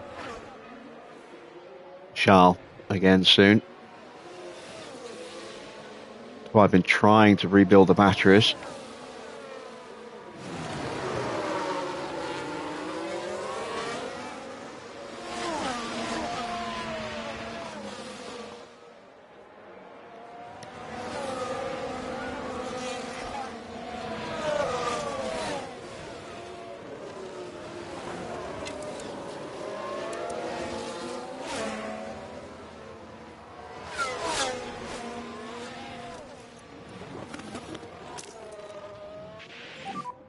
Overtake available.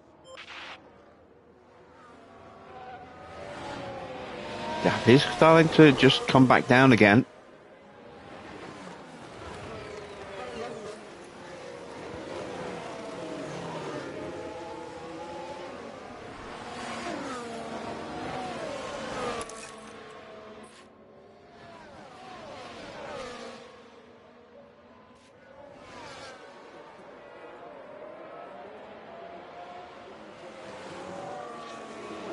But when they go defensive against each other like that,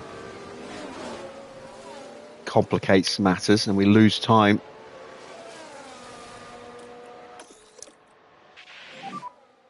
And recharge on, recharge on. Pack is high.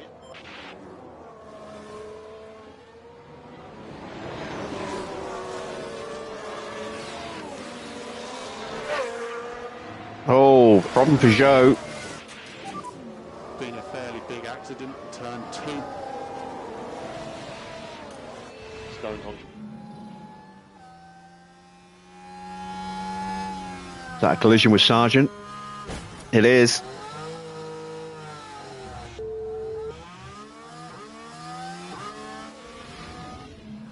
As for First the team broken back in the front wing garage, for Joe.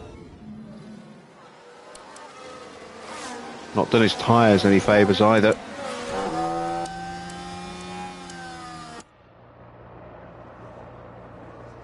There you can see he's missing a good chunk on that left-hand side of his front wing.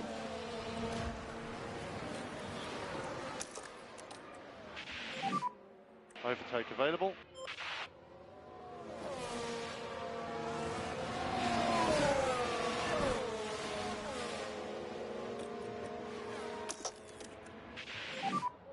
And overtake is available.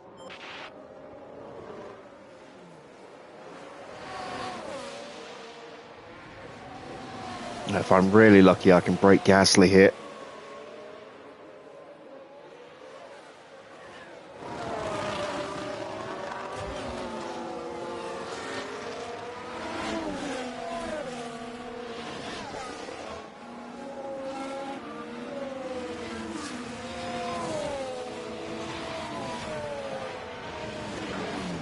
Ooh, it's going to be tight. It's going to be very tight. I think Gasly just kept the DRS. But we're now into DRS range on Leclerc.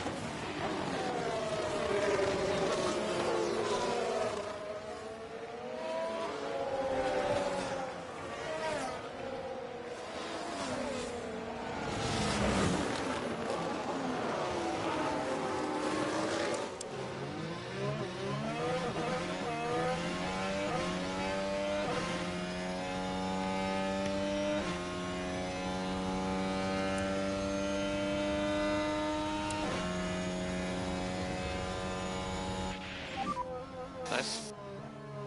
So Piastri's through. Currently P1.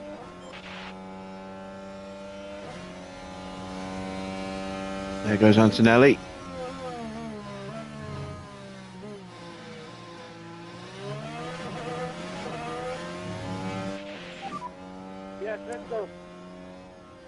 Nice job. Leclerc had a compromised exit out of 2, So Piastri next car. and we've broken him already. Gap ahead 1.0. Antonelli just gets the DRS, and now we should be able to rocket away a little bit. Lawson into the pits, onto a set of medium tyres. Definite 2-stop for Lawson then.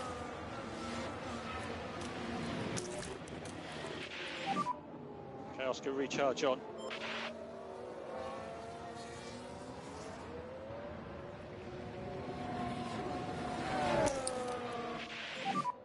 Charge the pack.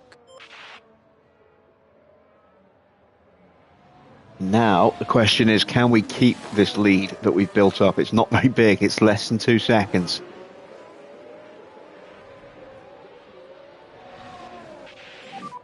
New fastest lap for Kimi Antonelli.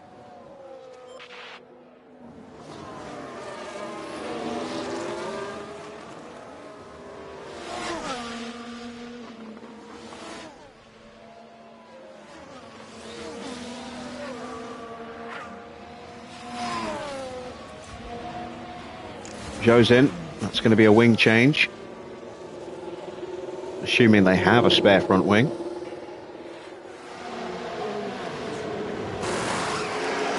No, they don't. Oh, so Joe's race is done. No chance of points for him. Ferrari making their first pit stop.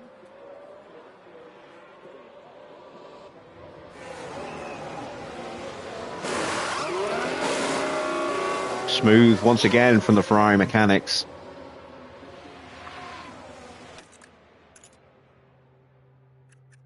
.2 seconds.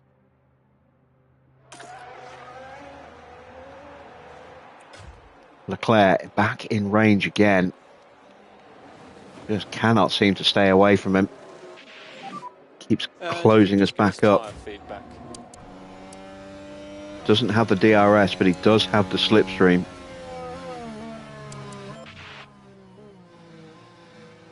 He's going to box before us as well and get the undercut on us, but depends on what tyre he goes on to next.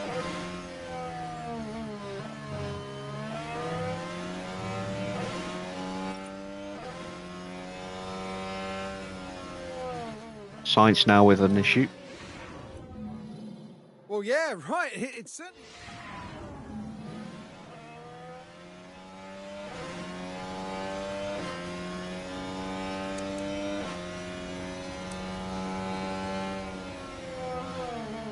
Gasly's been left behind now. Yeah, our DRS performance against the Red Bull just not anywhere where it needs to be right now. Top line speed also lacking.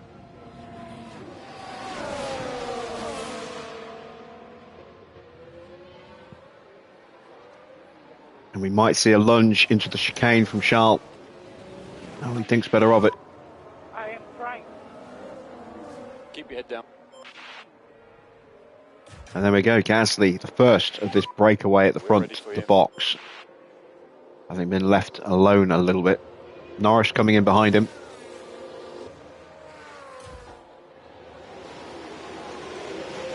Mediums for Norris. Decent stop. Mediums for Gasly.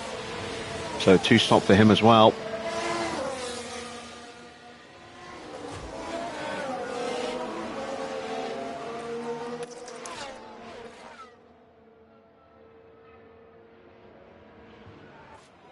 Gasly's out in P11.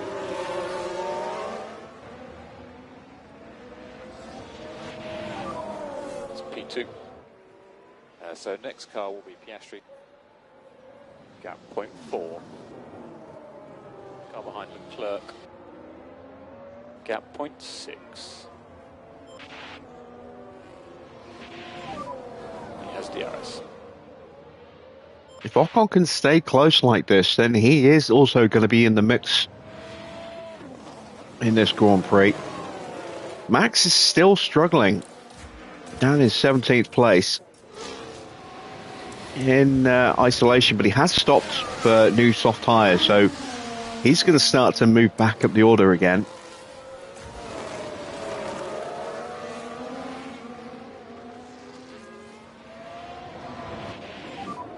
Any feedback on these tyres? It's still okay. You're getting a little flurry of activity in the pits now. Tsunoda, Sargent and Iwasa all in. Bad stop for Tsunoda. Excellent stop for Sargent. Iwasa goes on to hard tyres. Sainz coming in. Another good stop. A lot of very quick stops here. Yeah, look at that stop from Sargent. 1.997. Williams really on the ball as well. Two very, very quick stops there. Alpine with a 2.1 for Zhou.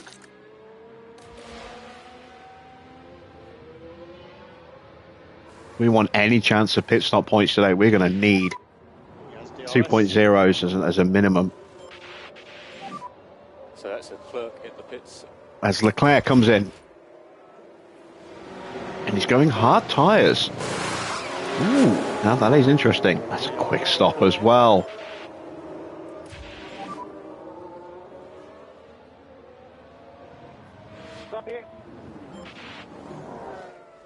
We've lapped a Ferrari. Sylvain Petit is a lap down.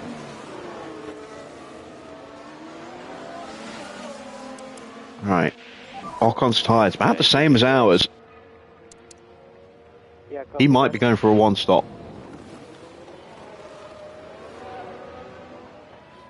Let's see, Leclerc came out in 7th place in clear air. That's not ideal.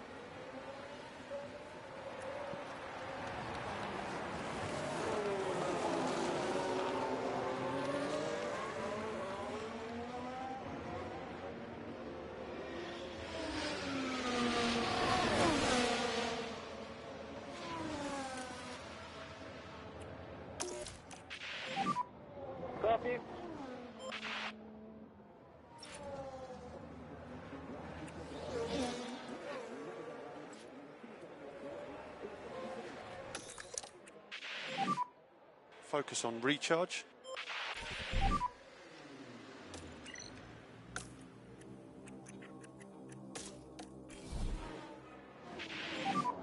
So, into the pit lane. Copy, got now.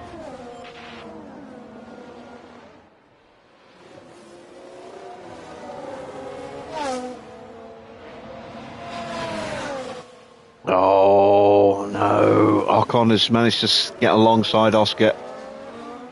There we go. Well, that kind of works out. Plenty to play for. Car behind his Albon. Given that Oscar's going another couple of laps yet.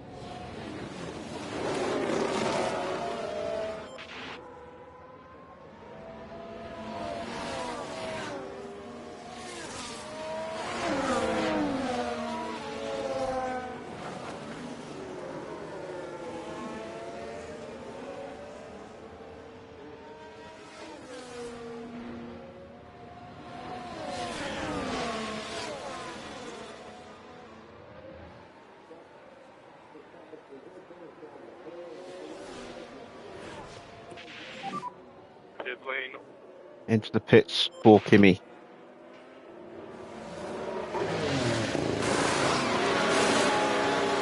Oh, beautiful stop, a 1.947. I think that might be the quickest of the day. Yeah, mirrors. It is just... Sweet. Okay, Oscar, good job. Now, where is Leclerc? And Oscar, the pack is good. We are out just ahead of Gasly and Leclerc. P5. Whew. Ahead 0.2. That was tight. That was very tight. 0.2.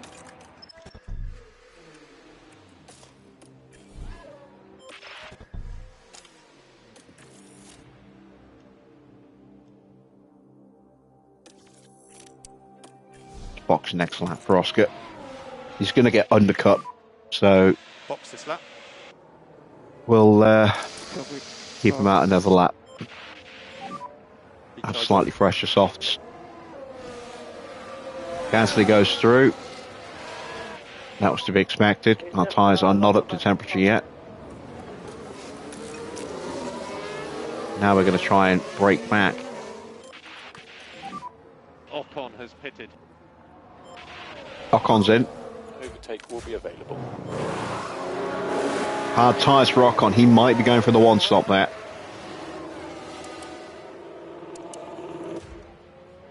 It's not impossible Leclerc's going for a one stop as well.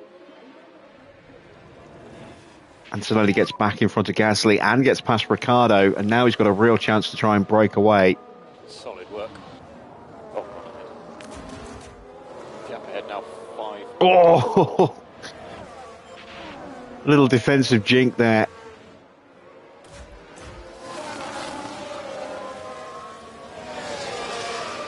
Ocon comes out behind Norris.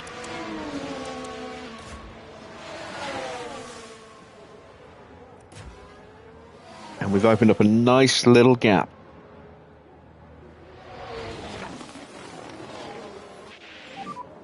Happy with temps.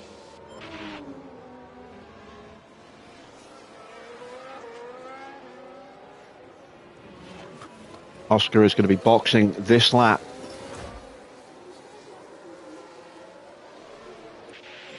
He comes. Oscar pit lane.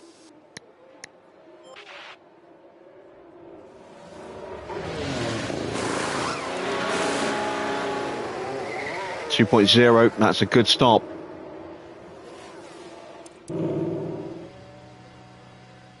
Can we get out in front of Ocon? So you are. New fastest lap for Kimi Antonelli, 1:13.9. 6/10 quicker than Norris. That's Leclerc.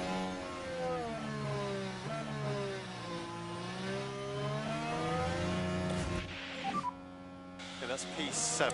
P7. And we do get out just in front of Esteban Ocon. Ahead of you That was important.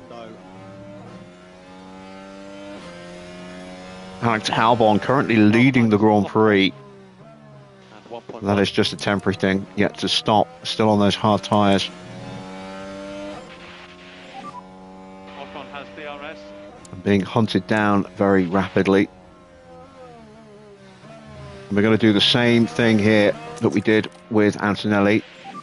Going to get the slingshot on the back straight and go hell for leather with the DRS.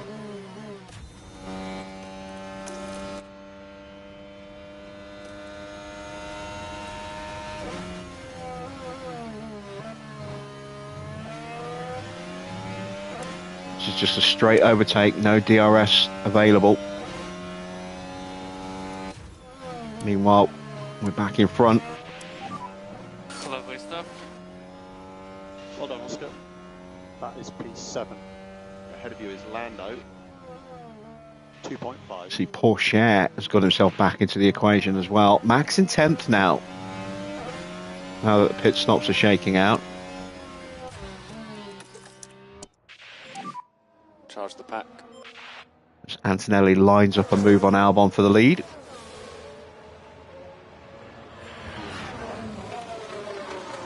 And gets it.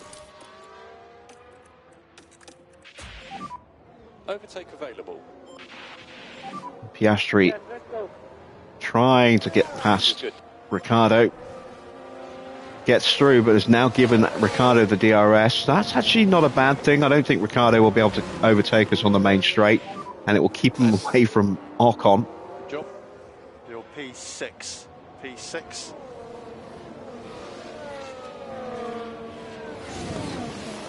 .5.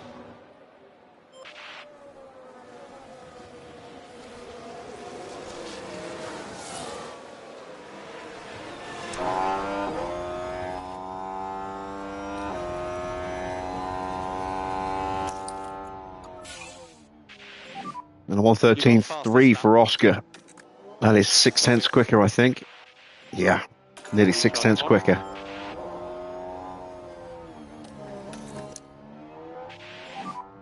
Recharge on.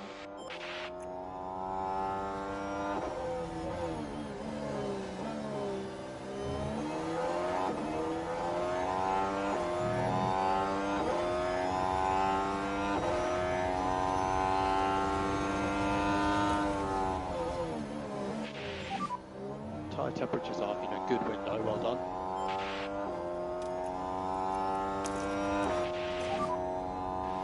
Okay, Evening, Tony. Use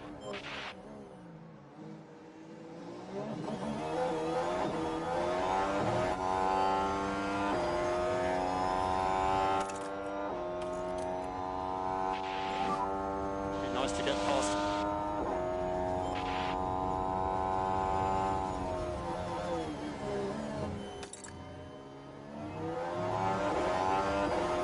Having to try and overcome the power of the slipstream here.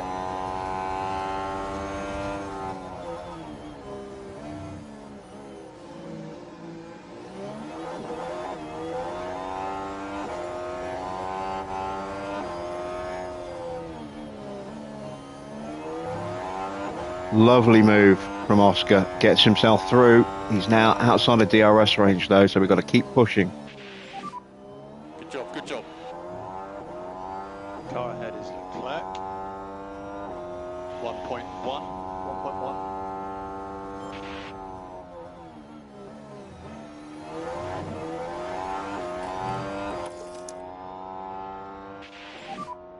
Recharge on.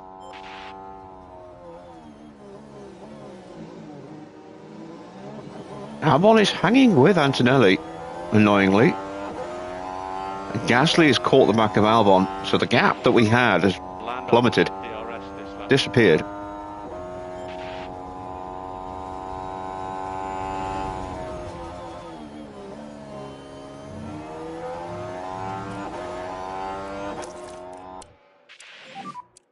And recharge should be on. We have to break away from Albon.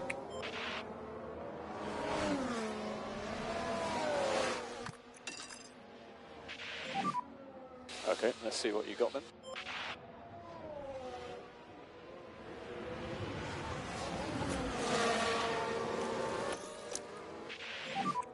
Recharge on. And there you see Gasly is through.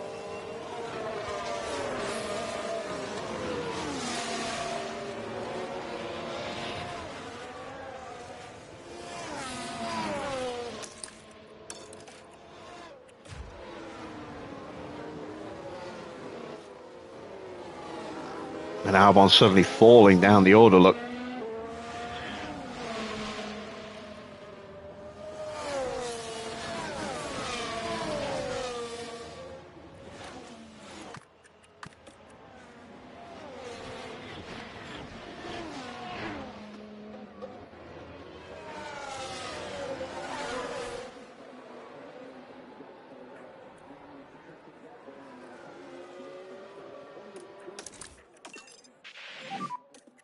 And Piastri just swoops on through.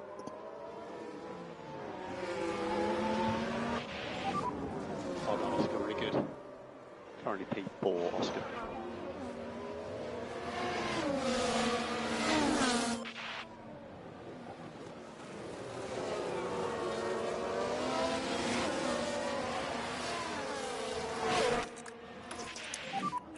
Overtake available.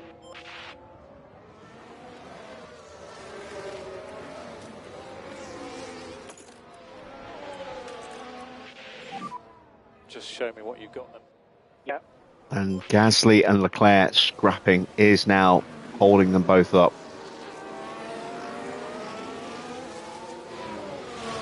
Sainz's fault escalates.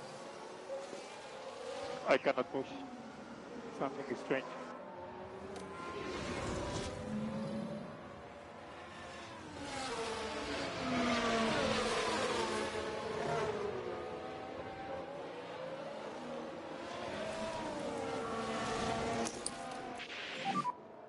Recharge on is good.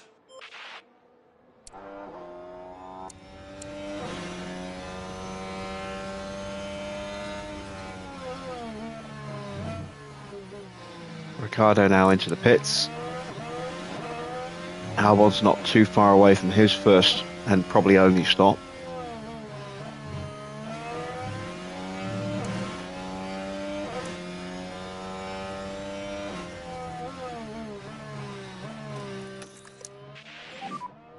Recharge on.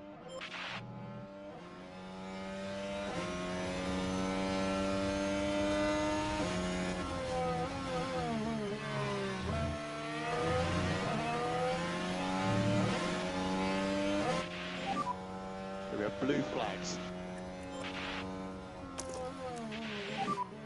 Use overtake. There's Try and push up.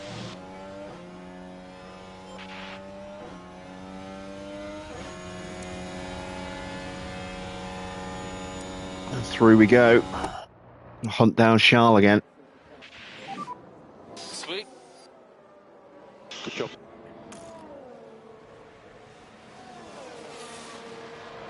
Gap is 1.7.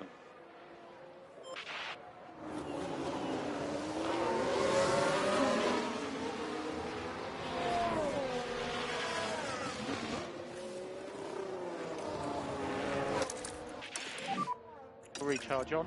Actually going to try and just calm... Actually, no, I don't need to calm those tyres down. Really look after these tyres. Temperatures are fine.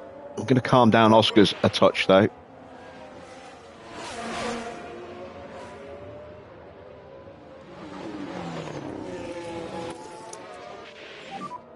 Make sure we get the pack back.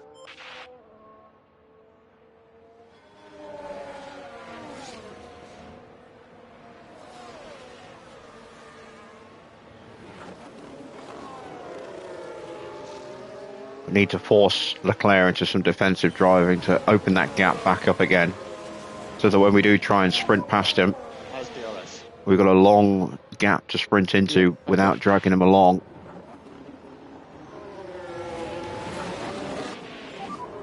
Time management all good so far. Overtaking is very, That's very why I've calmed the tyres down a little bit. Okay, we don't want to lose too much time. Oh, I've actually got through.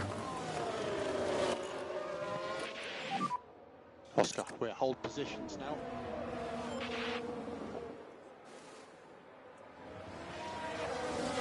There we go, let's try and hold him up this way then. Albon is in. He's out on a set of medium tyres. That should theoretically take him to the end of the race.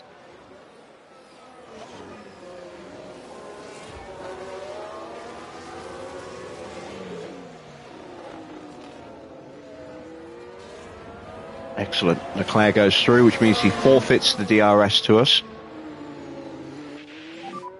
No harm done.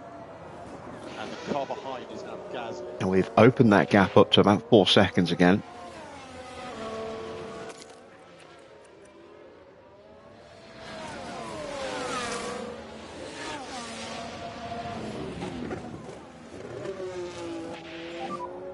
Gasly 0.9. He has DRS. Yeah, copy.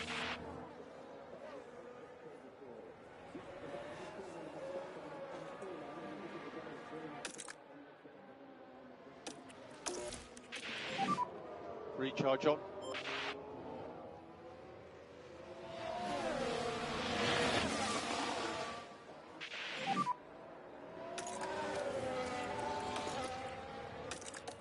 Deep breath. We're going to be okay. Okay, recharge on is good. Focus on recharge. Pack is high.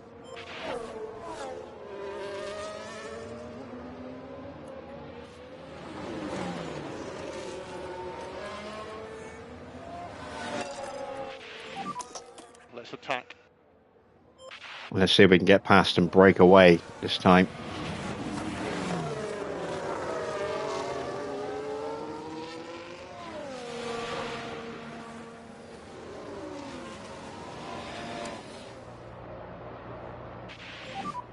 He has DRS.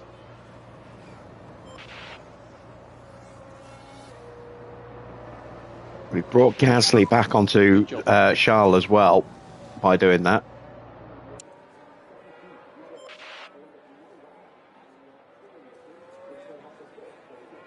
And my hope now is that Gasly and Leclerc will start scrapping while we're sprinting.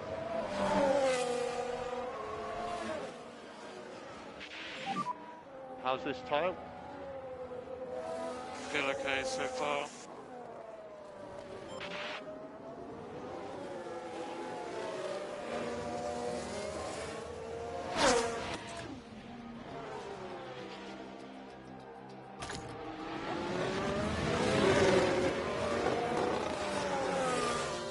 So far, so good.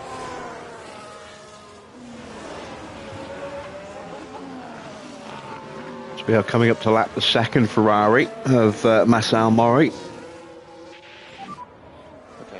back is the car behind. 2.5. So we think there's still opportunities here.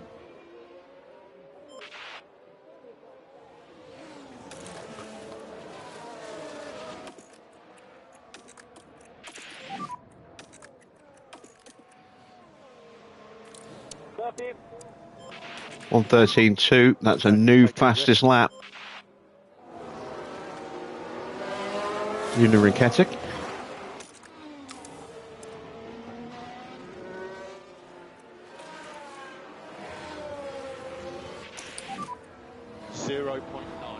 And Gasly has got in front of Sharp. There are opportunities ahead. Recharge on.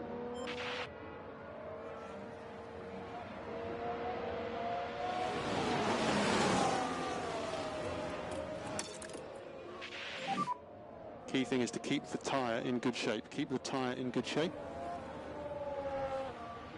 Copy.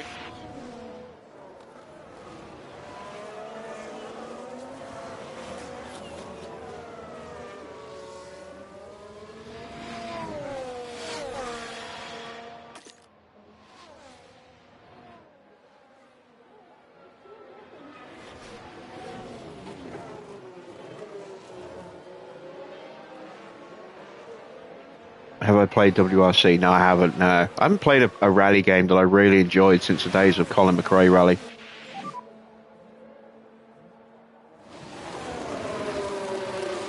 Plenty to play for.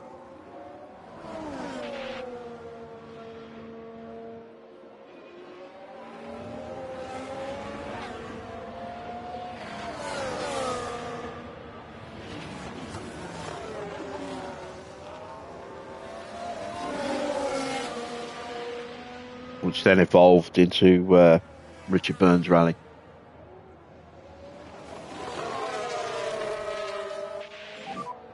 Completely ran me into the grass.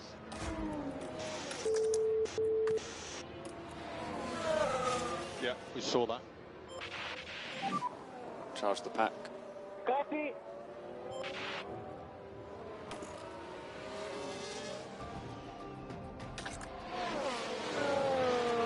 Right, we have a little bit of a safety cushion at the moment, but it's not a particularly secure lead, and it's still quite tenuous. 4 seconds is not that much. Next go, Piastri. Gap ahead, 0.4. Keep your head down.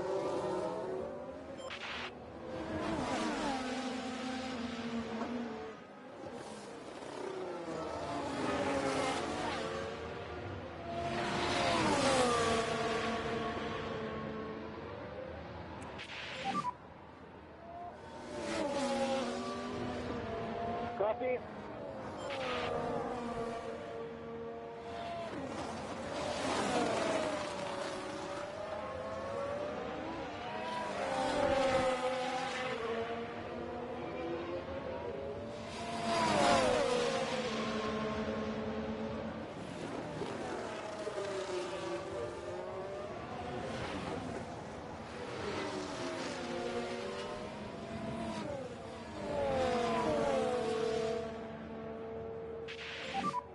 So Piastri next car.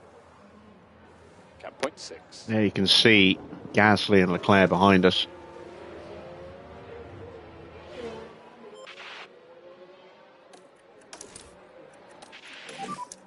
Copy.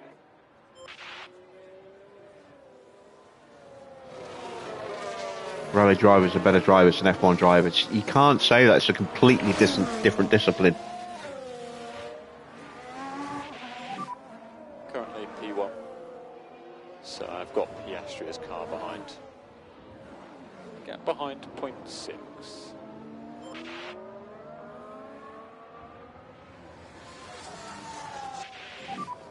Gap 0.8. He has DRS. Copy that.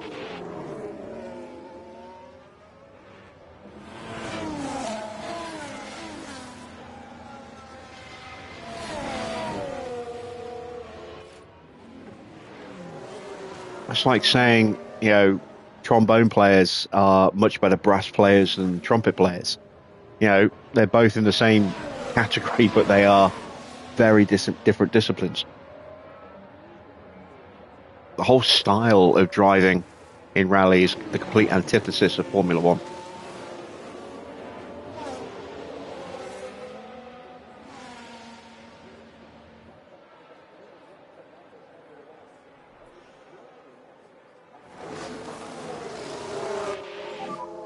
Pack is high. Yep. Oh, getting really badly held up there, and that's going to cost us a bit of time.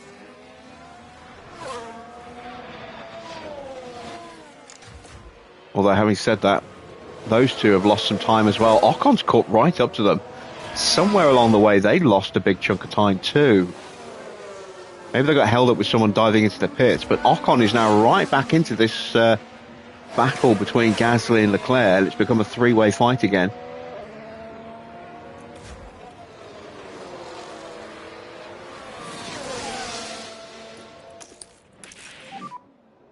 Okay, recharge on. Copy.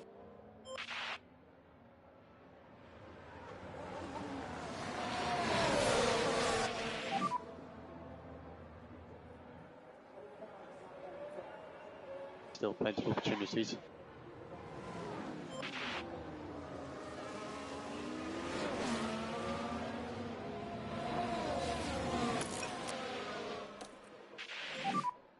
It's not going to be long now, mate.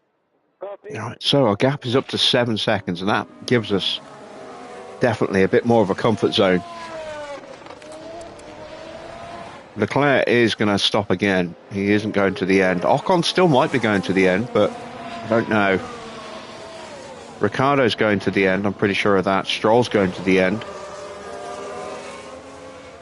Joe's going to the end. Lawson, Murray, Petit, they should be going to the end. But I would imagine Leclerc is going to bolt on another set of softs.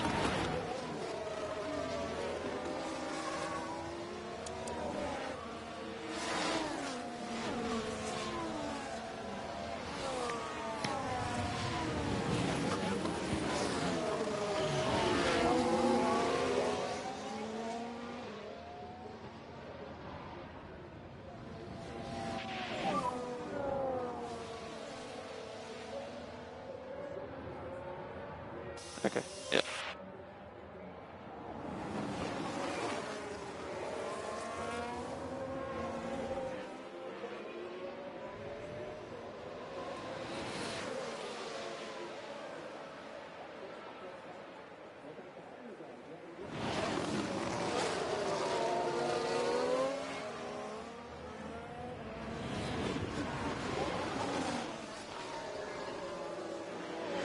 Let's take a look at how the pit stop times have shaken out so far. Still top with Kimi's stop there, ahead of Alpine's Sargent. Then the two Williams drivers. Ferrari popped up into 5th. Yep. Oscar in 6th. Leclerc's stop, which looked really quick, down in 8th place. Look at that, see? I said we were going to need a 2.0 just to get points. Not far off that at the moment. We still have more stops to come. A 2.102 and a 2.142, the only stops slower than 2.0 so far.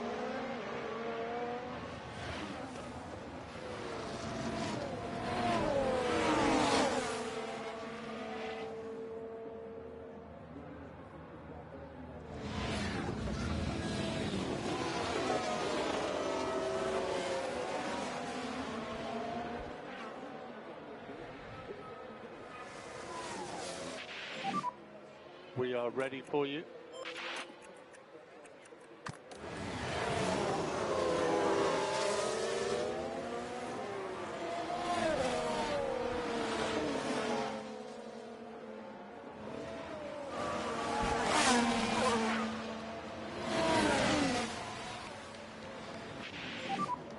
Oscar, how's the time? Still okay for now.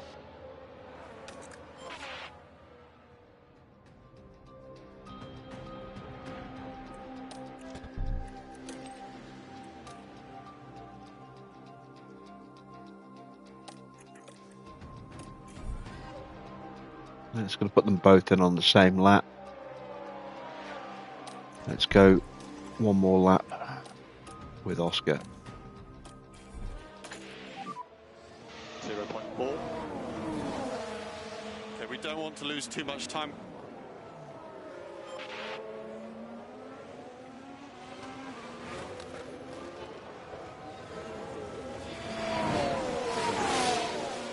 Science dives into the pits.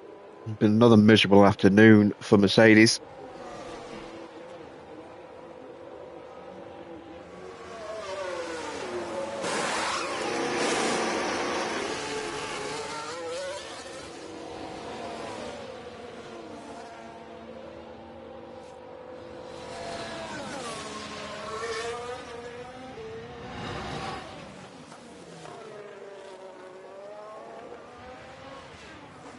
And he comes out just ahead of Leclerc and Gasly. No, Gasly and Ocon. Leclerc has broken away from Gasly and he's coming after us. The gap's down to 5 seconds. Max is in for his final stop. Whole flurry of activity at the pits. Someone driving into the pit wall by the look of it. That was Tsunoda.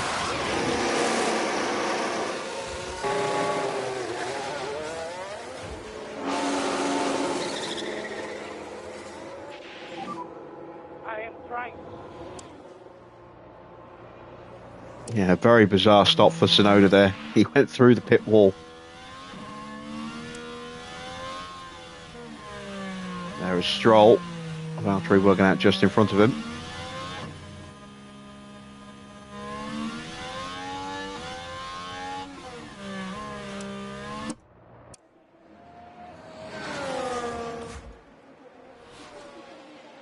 The Alpine's trying to unlap itself. That is Zhou and Perez right behind. No, Zhou and Lawson right behind us there.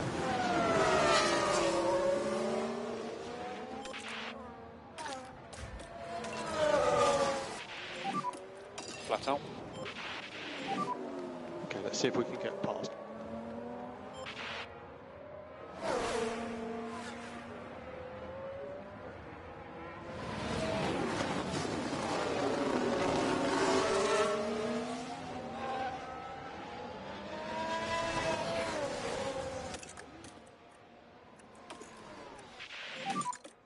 So no risk.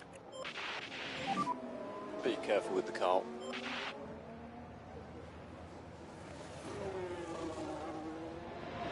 I lost some time to Leclerc. Yeah, he's been pushing. We've been scrapping.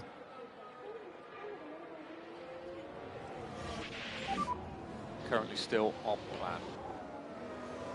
He's probably been pushing his tyres a little bit more as well, which is what we're doing now for our in-laps.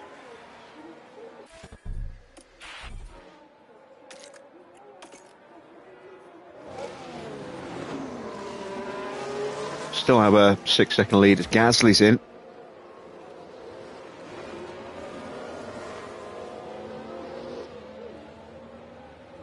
Is it hards, softs, mediums? It's hards. He's going to be absolutely hammering those hard tyres then. 22, 23 laps.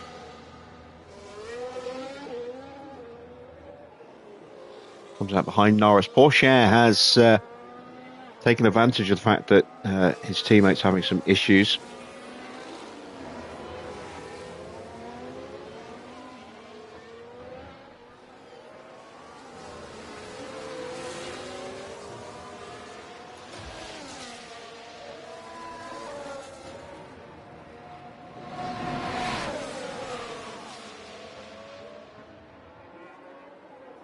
Perez is boxed.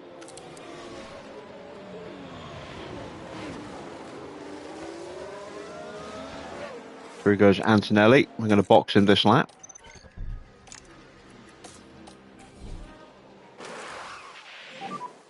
Box. And we'll box Oscar on the next lap.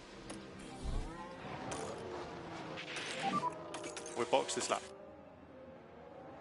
Copy. Box. Gap back up to just under 7 seconds.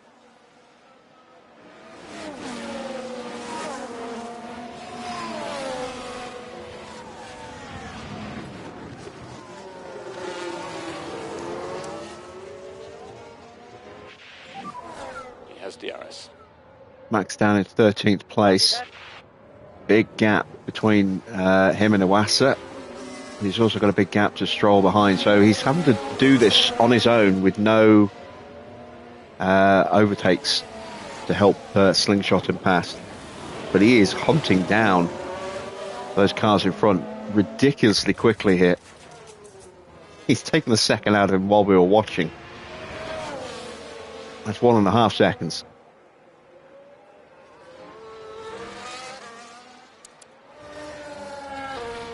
He's chasing down cars as tyres are dead, so that's no surprise. Into the pits comes Kimi Antonelli.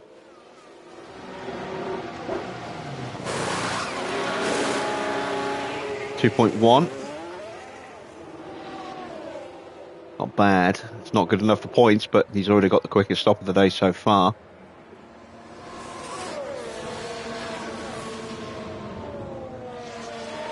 And Porsche air boxes, so he's going to come out in some lovely clean air.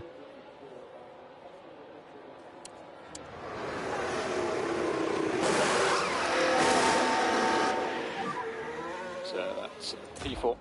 There we go. 7 seconds behind Ocon. Gap 5.7.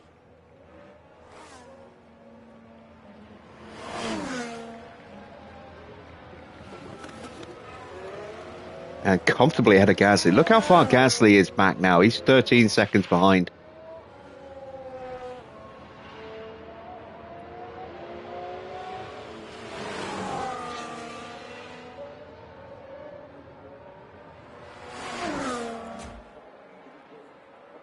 Now Piastri with his stop. Let's see if we can improve on the 2.0 he did.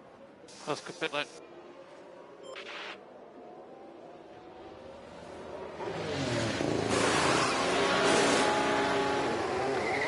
Just slightly quicker, I think.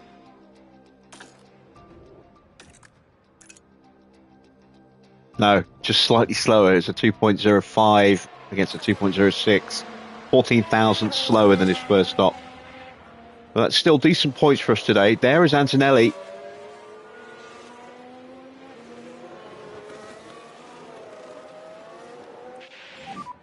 You're currently P3, Oscar. Car ahead is Ocon.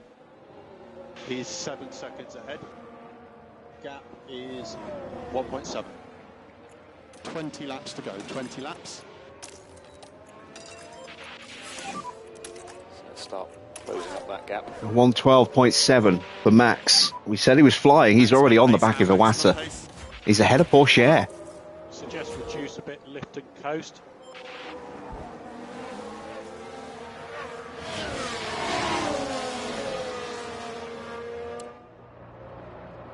And just around the outside of Iwasa like he wasn't there. He's going to go straight past Sargent here as well. In the braking zone, maybe. Oh, maybe not. Sargent did get DRS on the back of Van Dorn. Charles Leclerc is into the pits.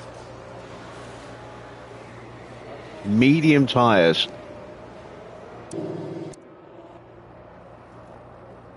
We've already gone through.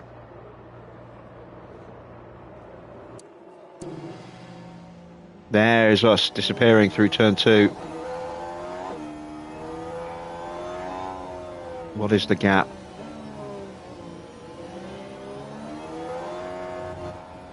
Eight and a half seconds.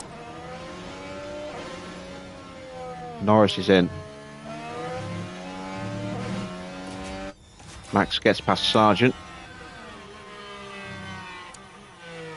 Lost a bit of time to Van Dorn, but he'll get him very quickly here. Van Dorn due to stop any moment.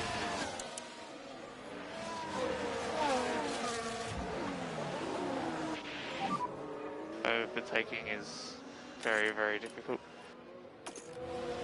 There's still opportunities here. I'm not sure I can wrestle the fastest lap away from Max here.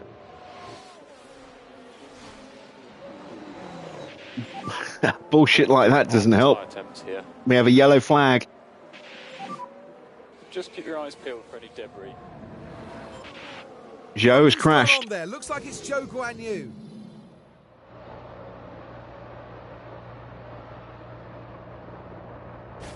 Oh, yeah.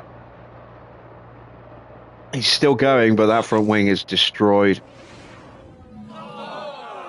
And you can...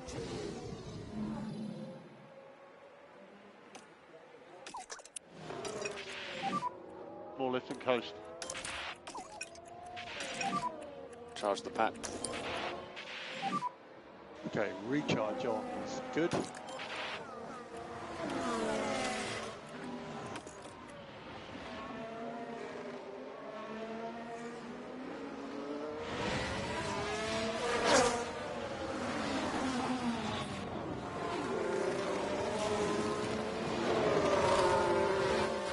And that is a penalty for Lawson. There is Joe.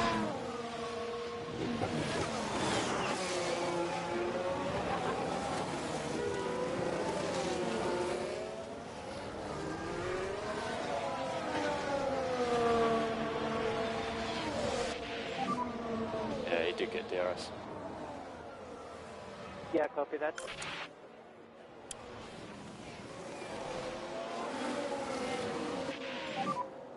So next car will be Piastri.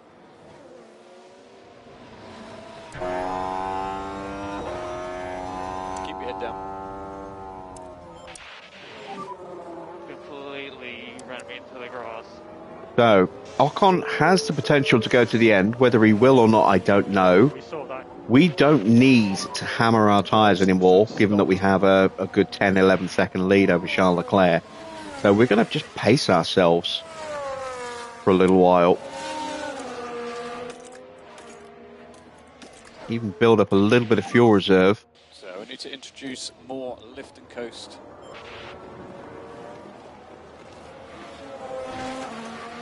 Try and rebuild the batteries again.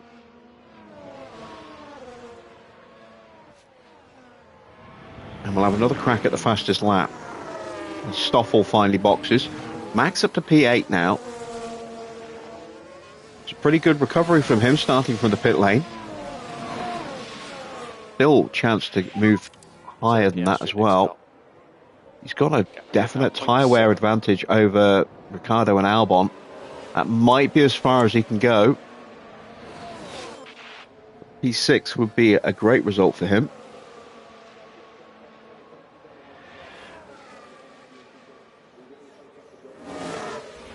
And is that going to be a retirement for Sainz? No hydraulics, I think.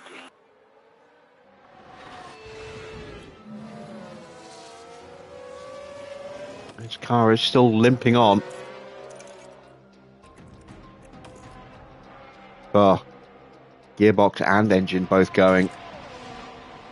Yeah, he is very close to a retirement now.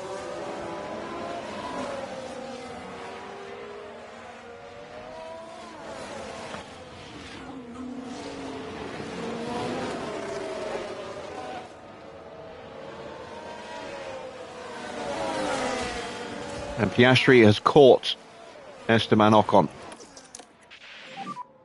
Recharge on. And gets the move done.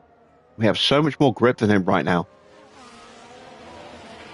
That even, charging the battery and fuel saving, we still have more pace than him. Nice work, Oscar.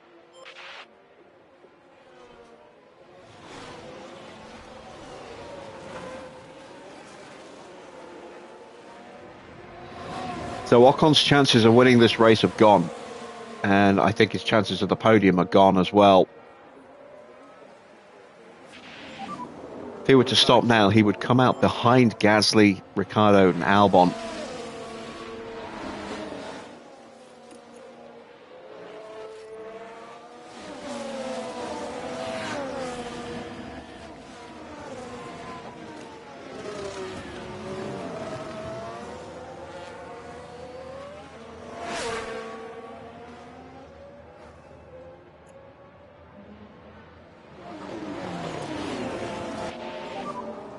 Looks stable. Yeah, Ocon can't even keep up with Piastri right now.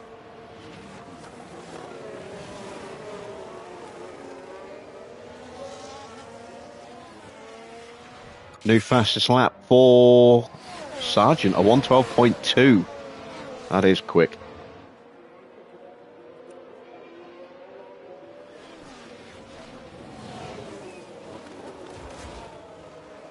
As Antonelli moves on through, and it's a compromised exit for Ocon. Next car's Piastri. So gap ahead, 0.9.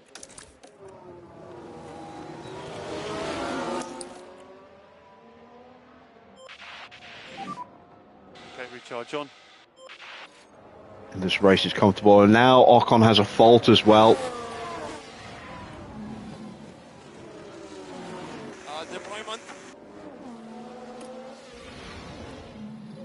And that is his podium chance gone.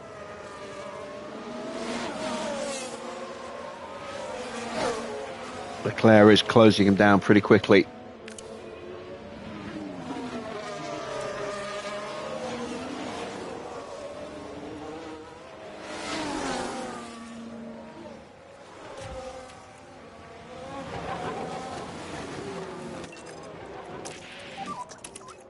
Okay, buddy, let's see what we've got. Oscar, suggest reduce a bit, lift and coast. All right.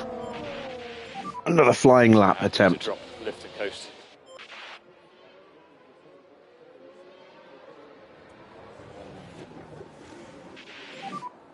I am trying.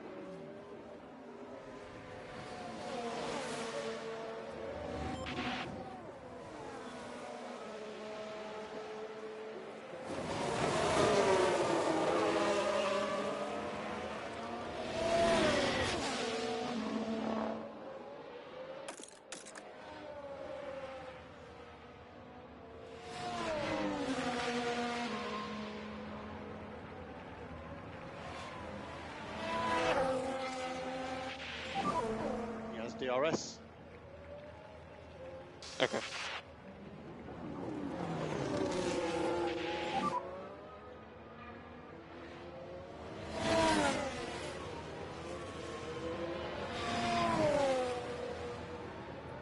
Yeah, copy, we saw that.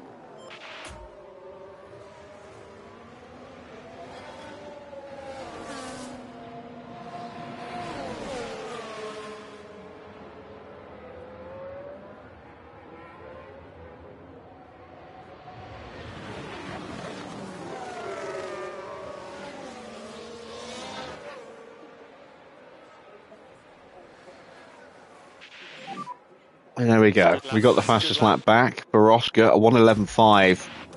We're not going to beat that, I don't think.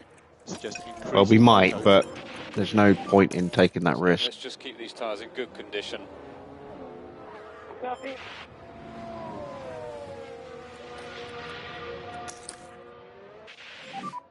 Recharge button on.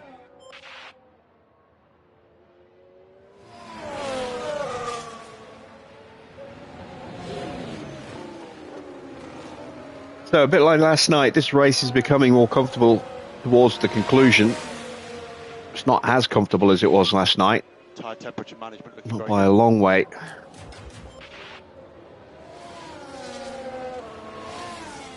But we've been helped a little bit by the fact that Max started from the pit lane, because he would have been a threat all race long.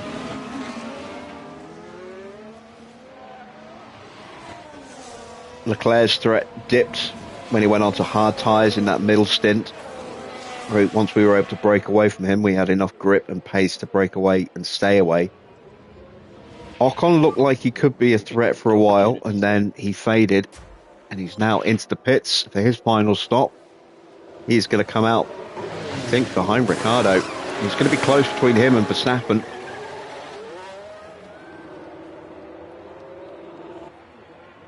Potentially, he's got soft tyres.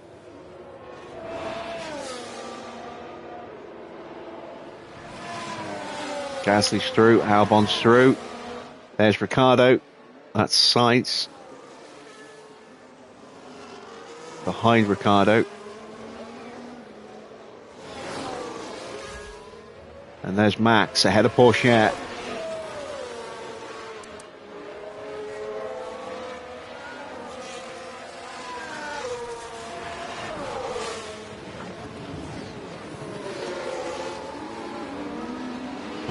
Ferrari crying out for Jim Bob intervention.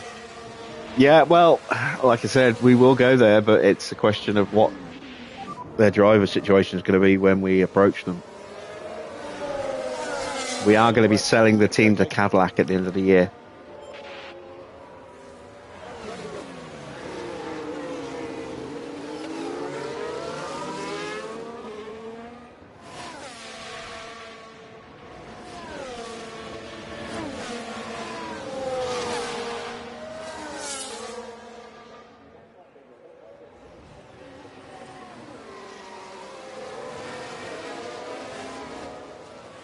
Just hope Ferrari have got some finance for me to actually go in and be able to do something with the team. Could be a very bad season next season.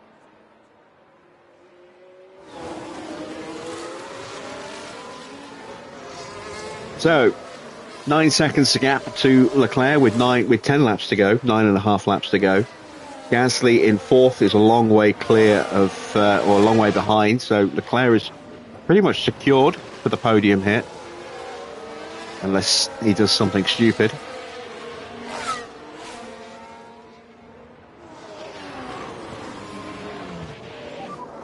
Ocon really struggling with that lack of deployment, and that's allowed Max to get right onto the back of them.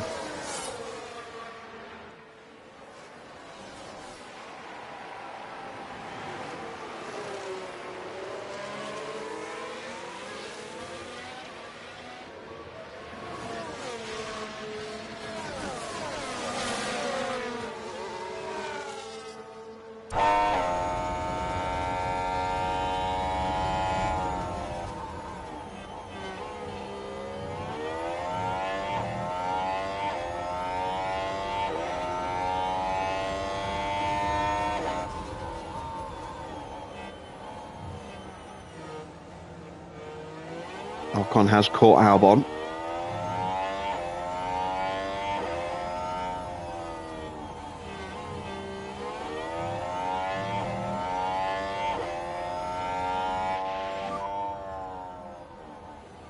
Antonelli's opened up a little bit of a gap. Nearly 2 seconds over Oscar. I imagine Oscar will slowly chip away at that.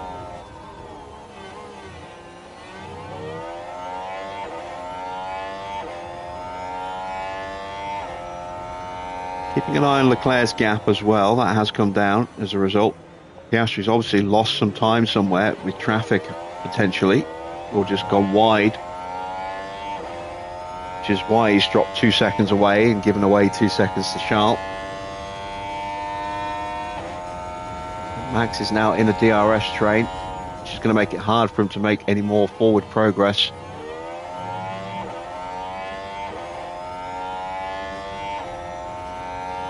I think Ocon, despite that battery issue, is going to hang on for 5th and may yet potentially close up Gasly. Let's see what he's doing lap time wise. Half a second or so.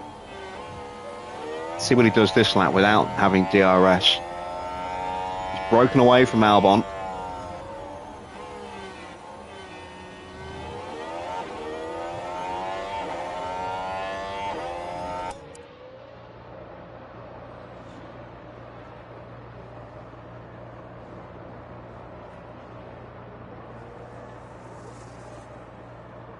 Norris now 20 seconds off the back of his teammate and in danger of being passed and dropped out of the points.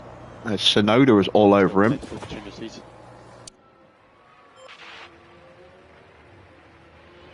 Norris driving ultra defensively there. But it's just a matter of time now, surely, and he'll drop 3 places in quick succession. Bottas and Stroll right behind as well. Who will take the final point away from Norris?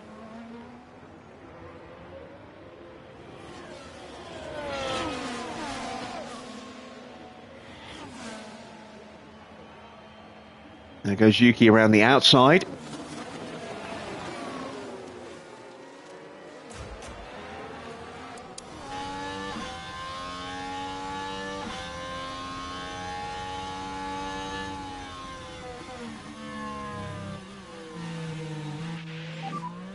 Gap is 1.7. There are opportunities ahead.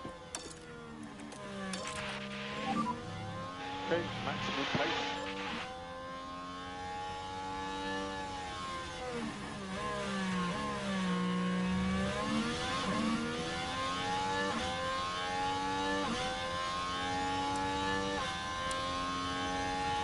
I wonder if Valtteri is deliberately driving in clear air. Maybe he's got a problem with his engine temps.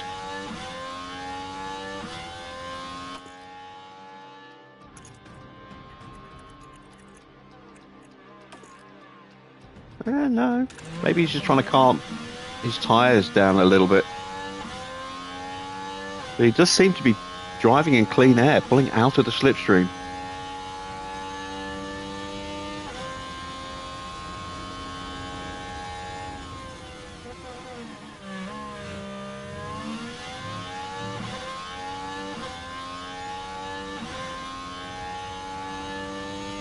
Now he's lining up for a move.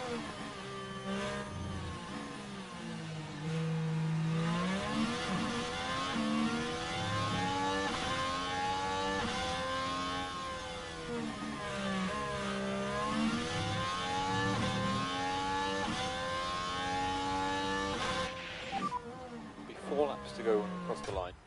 Copy. We have overtake available. Copy.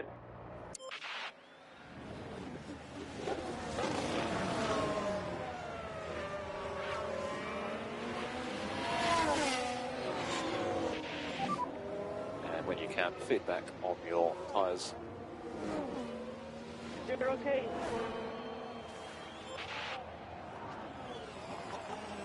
So I'll stretch that lead out again.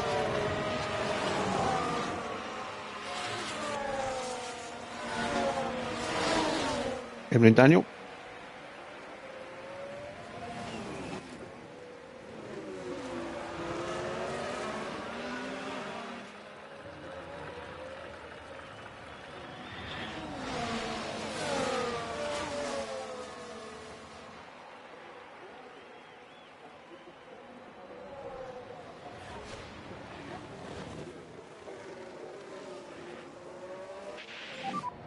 Pack is low.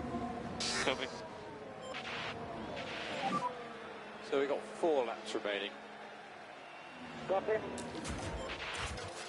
Porsche has gone in front of Max.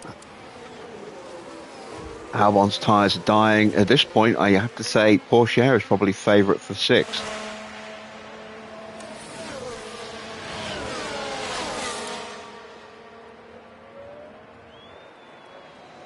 Yep, definitely looking forward to the new season. Hopefully it will be the most competitive season we're going to get probably for another 4 or 5 years now. Copy.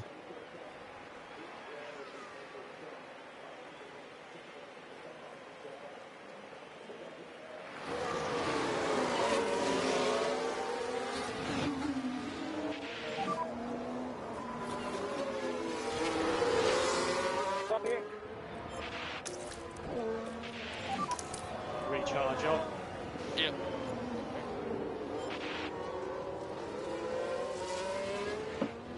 Through goes Porsche, he'll get the DRS as well. And that's Albon dispatched.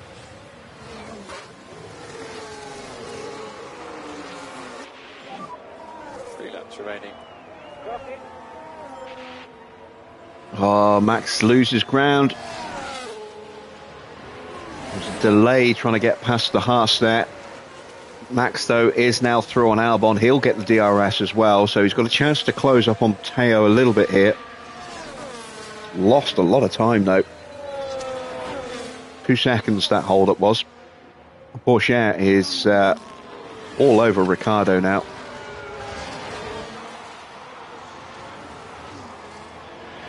O'Connor's caught Gasly. Just about.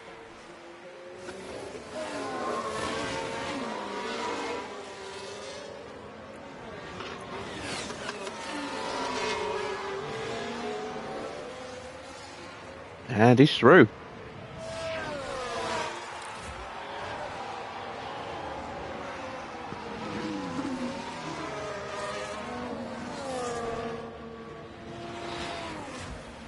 And the gap has come down at the front. 2 laps to go. Copy. We're not imposing team orders. Do I think Lewis will win races at Ferrari?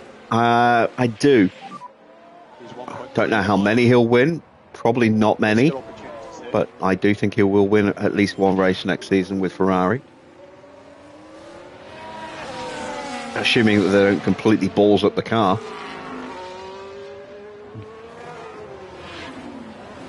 I think Ferrari and McLaren are going to be very competitive next season.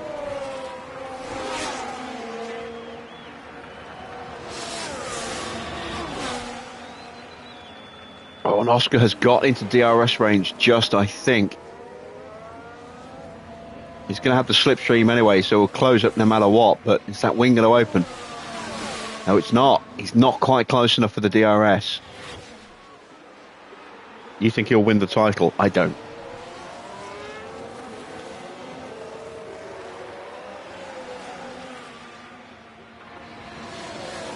I don't know who will, but I don't think it'll be Hamilton.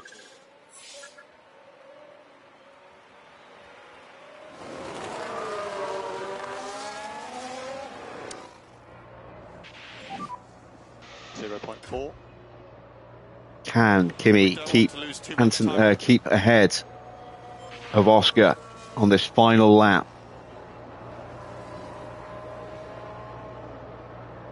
If Oscar gets him at the end of this straight, which I think he might do, Just got some tyre feedback. then he will probably get the DRS. He'll get the DRS on the final straight, and that could be crucial.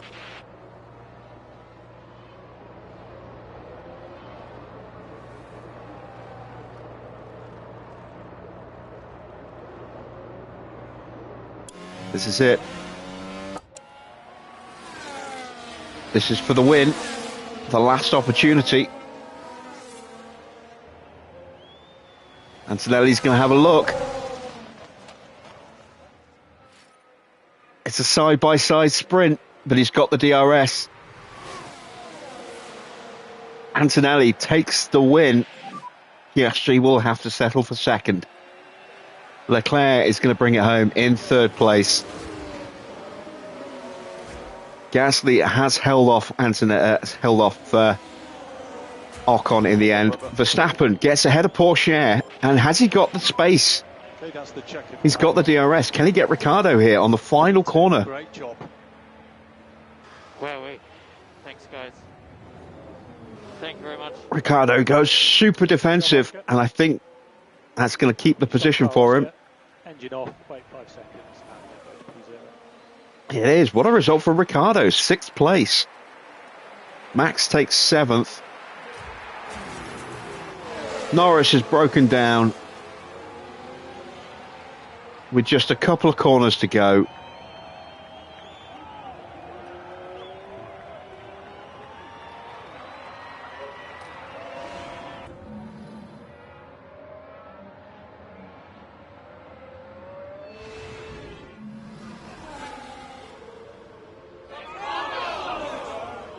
He wasn't going to finish in the points anyway, I don't think. No, he's definitely not going to finish in the points.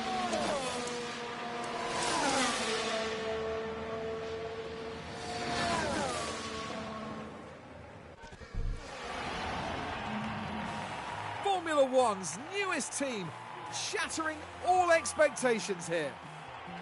What a brilliant race that was for the team. They just did everything right. The driver included, of course. That makes it all worth it, doesn't it? Seeing your team ready to share the celebrations. Well, Karun, how do you think they'll be feeling in the team garage at the end of that? I doubt they could be much happier. A win and a podium place. What a great way to round out the weekend. And that's it for this weekend's F1 action here in Montreal. Formula One will be back to Europe for the next round, on the shores of the Mediterranean, with some heated competition to look forward to in Spain. So, confirmation of the final result. Kimi gets another win, his second win of the season, to go along with his debut race at Miami. Oscar takes second place, but gets the fastest lap. So the gap comes back down by 6 points between the two teammates, having gone up by 6 last night. Charles Leclerc is third. Gasly holds on for fourth, ahead of Ocon in fifth. Ricciardo sixth. Max up 15 places, starting from the pit lane to take seventh. Porsche in eighth. Albon ninth, and Tsunoda gets the final point in 10th.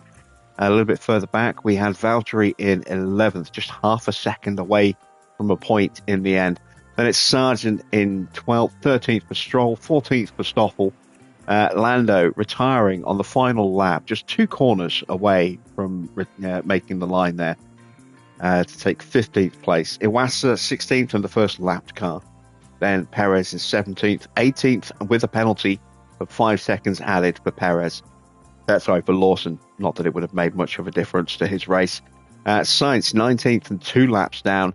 Also 2 laps down, Massao Mori in the Ferrari, ahead of teammate Petit, also 2 laps down. And then Zhou, the only retirement, not counting Norris's little petering out there at the very, very end.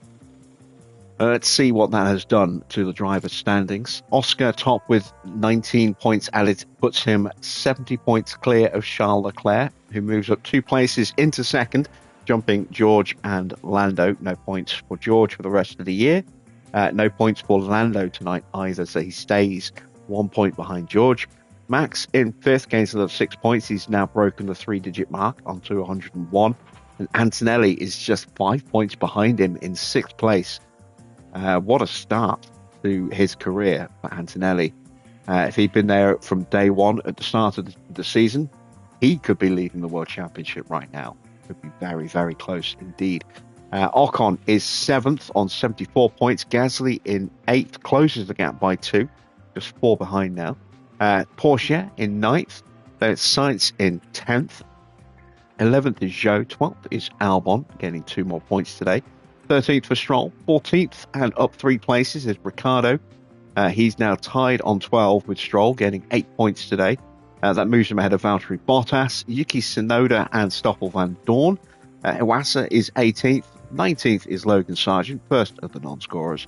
Then it's Lawson 20th, Perez in 21st, and the 2 Ferrari drivers 22nd and 23rd. Let's take a look at the constructors. Another maximum points for Brabham. 387 points. We have almost a 200-point lead over Red Bull already.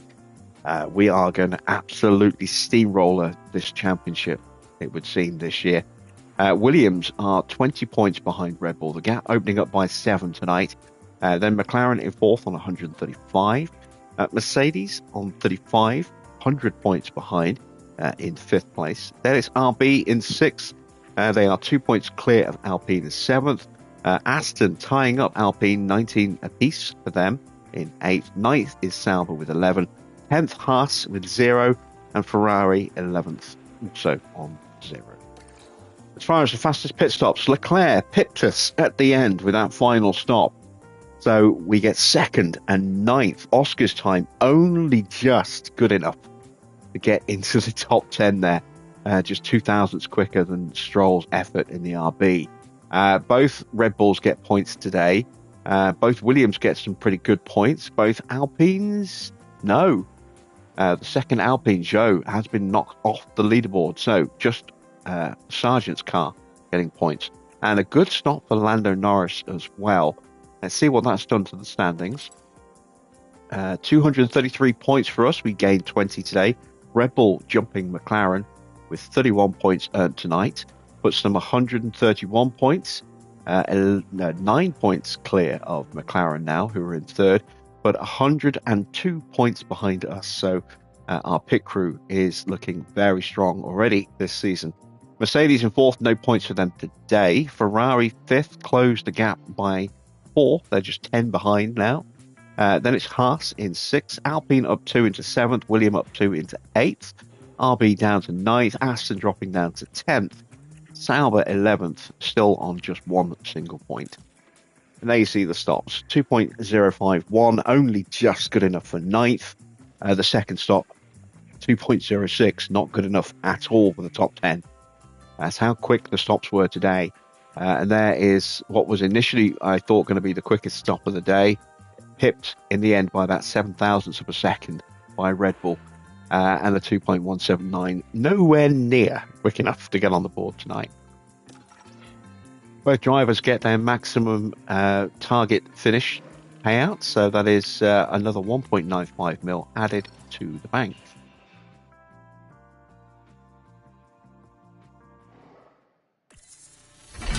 And our car part test center upgrade is done. Lovely. Our suspension project is finished as well. Let's see. Did the cars come through unscathed? No, we lost an underfloor and a rear wing. So we need yet another underfloor to be added to the list of stuff to be manufactured. There's the suspension sim improvements. It's a suspension project, isn't it? So gained a little bit. There is the improvement to the car park test center. So some very nice improvements there. Not just a refurb, but a full upgrade as well, which is why we're going from 1.6 to 4% gain. That has not come soon enough, unfortunately, for the engine cooling, given that that's going to take a 30% hit on the reg changes next season. Although, having said that, we're not going to be here. We're going to be at Ferrari, aren't we? So we will still develop the car as though we are planning to be here next season. Give Cadillac the best chance they've got for starting strong. The wind tunnel did have a fault. That is now back up and running.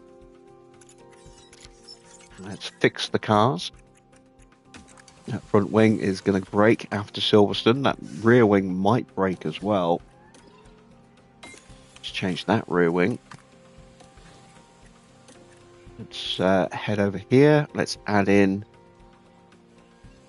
No, we'll stick with that. We'll get another underfloor going when that's finished. We've got space to do some bits here. How long until we get new hours? 14 days. We'll do a new rear wing project when we get 14. When we get those new hours. But until then, let's get some more cooling work done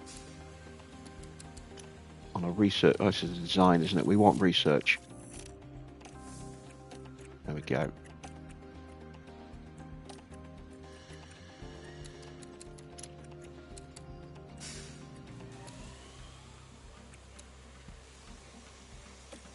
Really not getting much in the way of expertise here at all, fortunately. There we go. Can I do another suspension? Yes, I can. Again, bump tyre wear as best we can.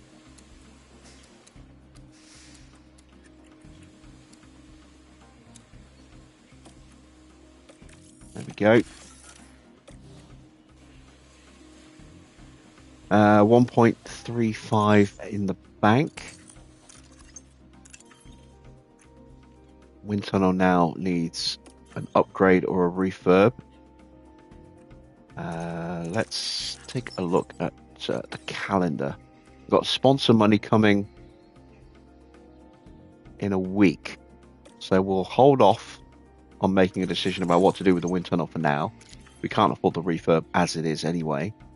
I would like to try and get a full upgrade on that if we can.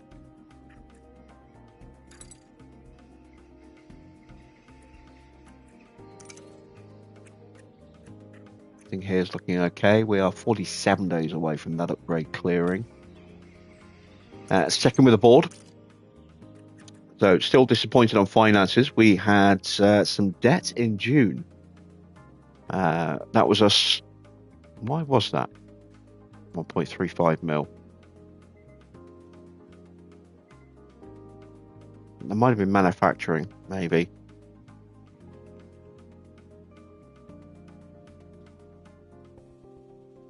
The May debt, I think, is when we signed Kimi. Unless that's what the June debt is. I'm not entirely sure why we have that debt. Let's see. Delighted with the last two races after a disappointing performance at Imola, where Leclerc just ran away from us. But But good to see the board are back to being delighted again. We have an 850 point profile, which means we should be at 1,000 at the end of the year, which means we'll have enough to sign for Ferrari. That is good. You can see our 4 seasons as team principal. Best finish in the constructors is first, best drivers is first. Got both of those last season. First win was Bahrain. Doesn't say which year though. Shanghai was our first sprint win. It might have been last year. 47 podiums so far from 81 Grand Prix. That's pretty damn good. Doesn't say how many wins we've achieved in total, does it? A bit annoying.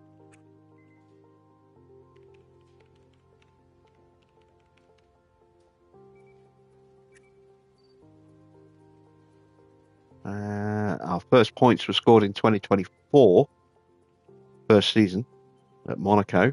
We've scored 1,215 points since then. Pretty damn good. Here we go. Let's see, check our win totals here. So we got 3 points in all of our first season. 115 points last year, the year after that. Last year we got 740 points. Got 12 wins and 4 sprint wins last year. We're already up to 7 wins after 9 rounds this season, and 2 sprint wins from 2. That's been a very, very strong start to the year for us. 7 wins from 9.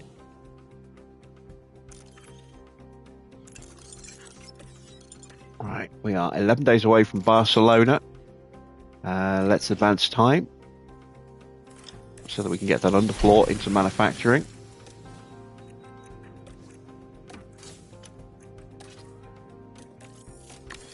Here we go.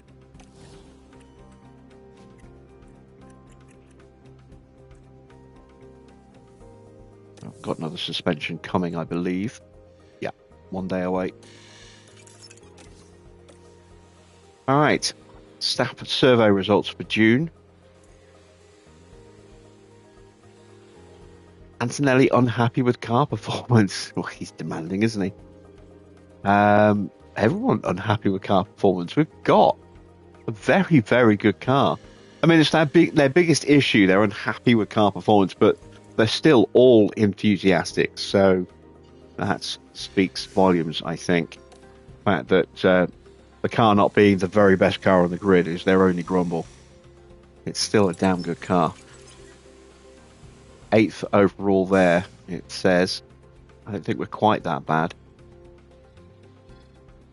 Maybe we are.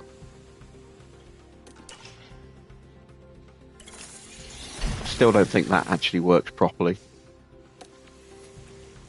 That little chart thing there. Right. Seven days until the chassis project is done. They'll be finished just before Barcelona, and then we'll get new hours after Barcelona. It'll be our new rear wing project. So we now have an extra spare suspension. Sponsor plan is going to pop in a few days.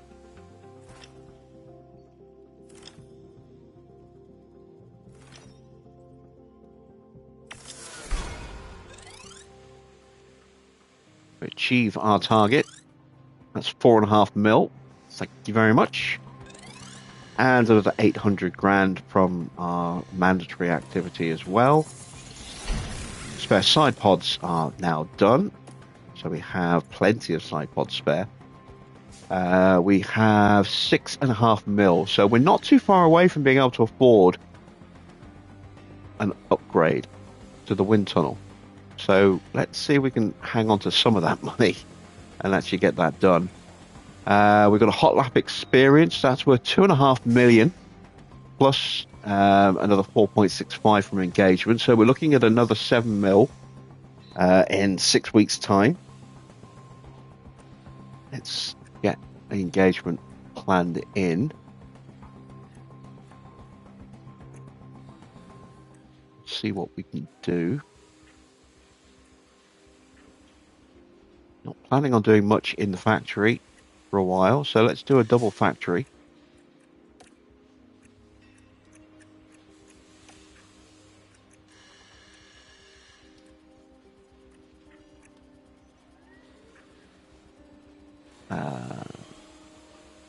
Do I want to send my scouts away for 6 weeks?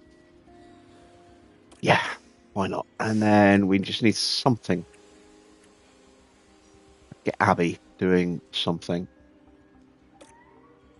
And there we go. That'll be worth just under 7.2 mil.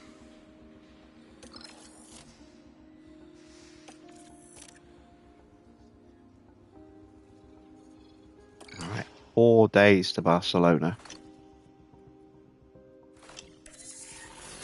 There's the chassis project finished.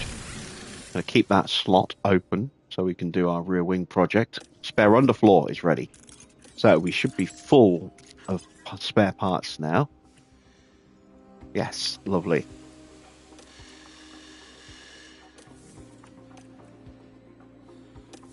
Maybe do with an extra front wing.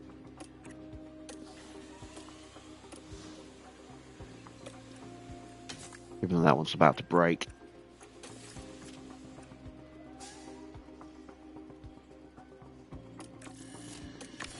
There we go. Just make one extra. If you get sacked, can you go to another team, then come back the year after? As long as your team, your manager rating is high enough, then yes.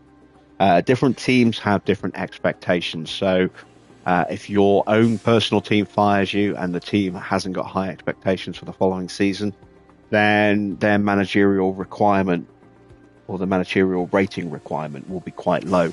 Other teams just have high rating requirements. In general, Red Bull usually wants a 900 to 1,000 rating. At the beginning of this season, I was, I think, 30 points short or 14 points short or something like that. Very, very small margin of actually signing for Ferrari if I wanted to. Next season, with my rating going up again at the end of this year, I should be able to sign for any team I want. But once you get your rating up high enough, any team will sign for you, but the lower teams have a lower requirement. So maybe depends how well you do at the whatever team you go to, as to whether your rating goes up enough points at the end of the year for you to then try and go back to your other team. You might have to have 2 seasons away, depending on what their requirements are and how much your rating has fallen.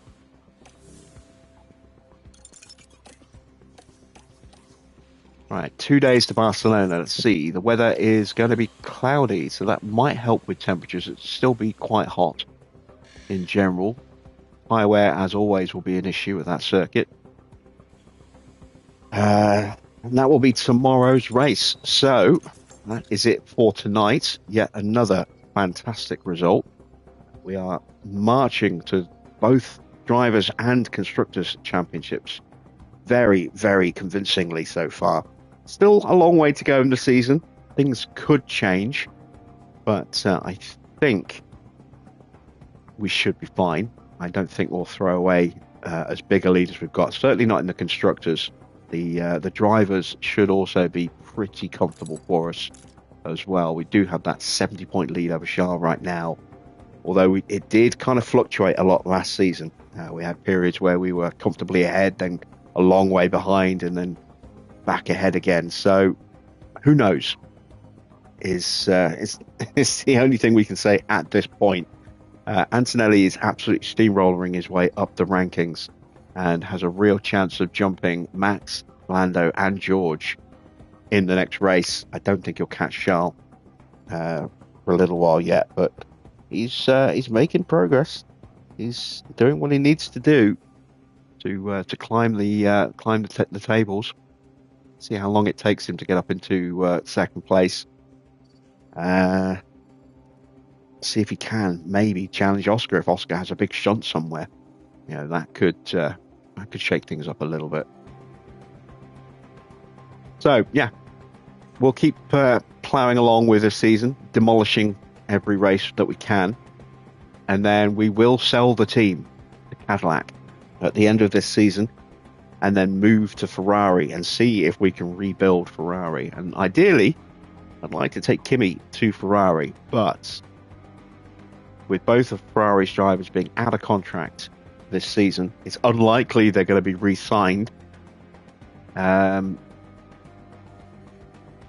We might have drivers in there that are better than the current crop, but still not good enough, or on huge salaries that might make them very expensive to try and replace. So we could be going in with both hands tied behind our back rather than just one hand tied behind our back at Ferrari.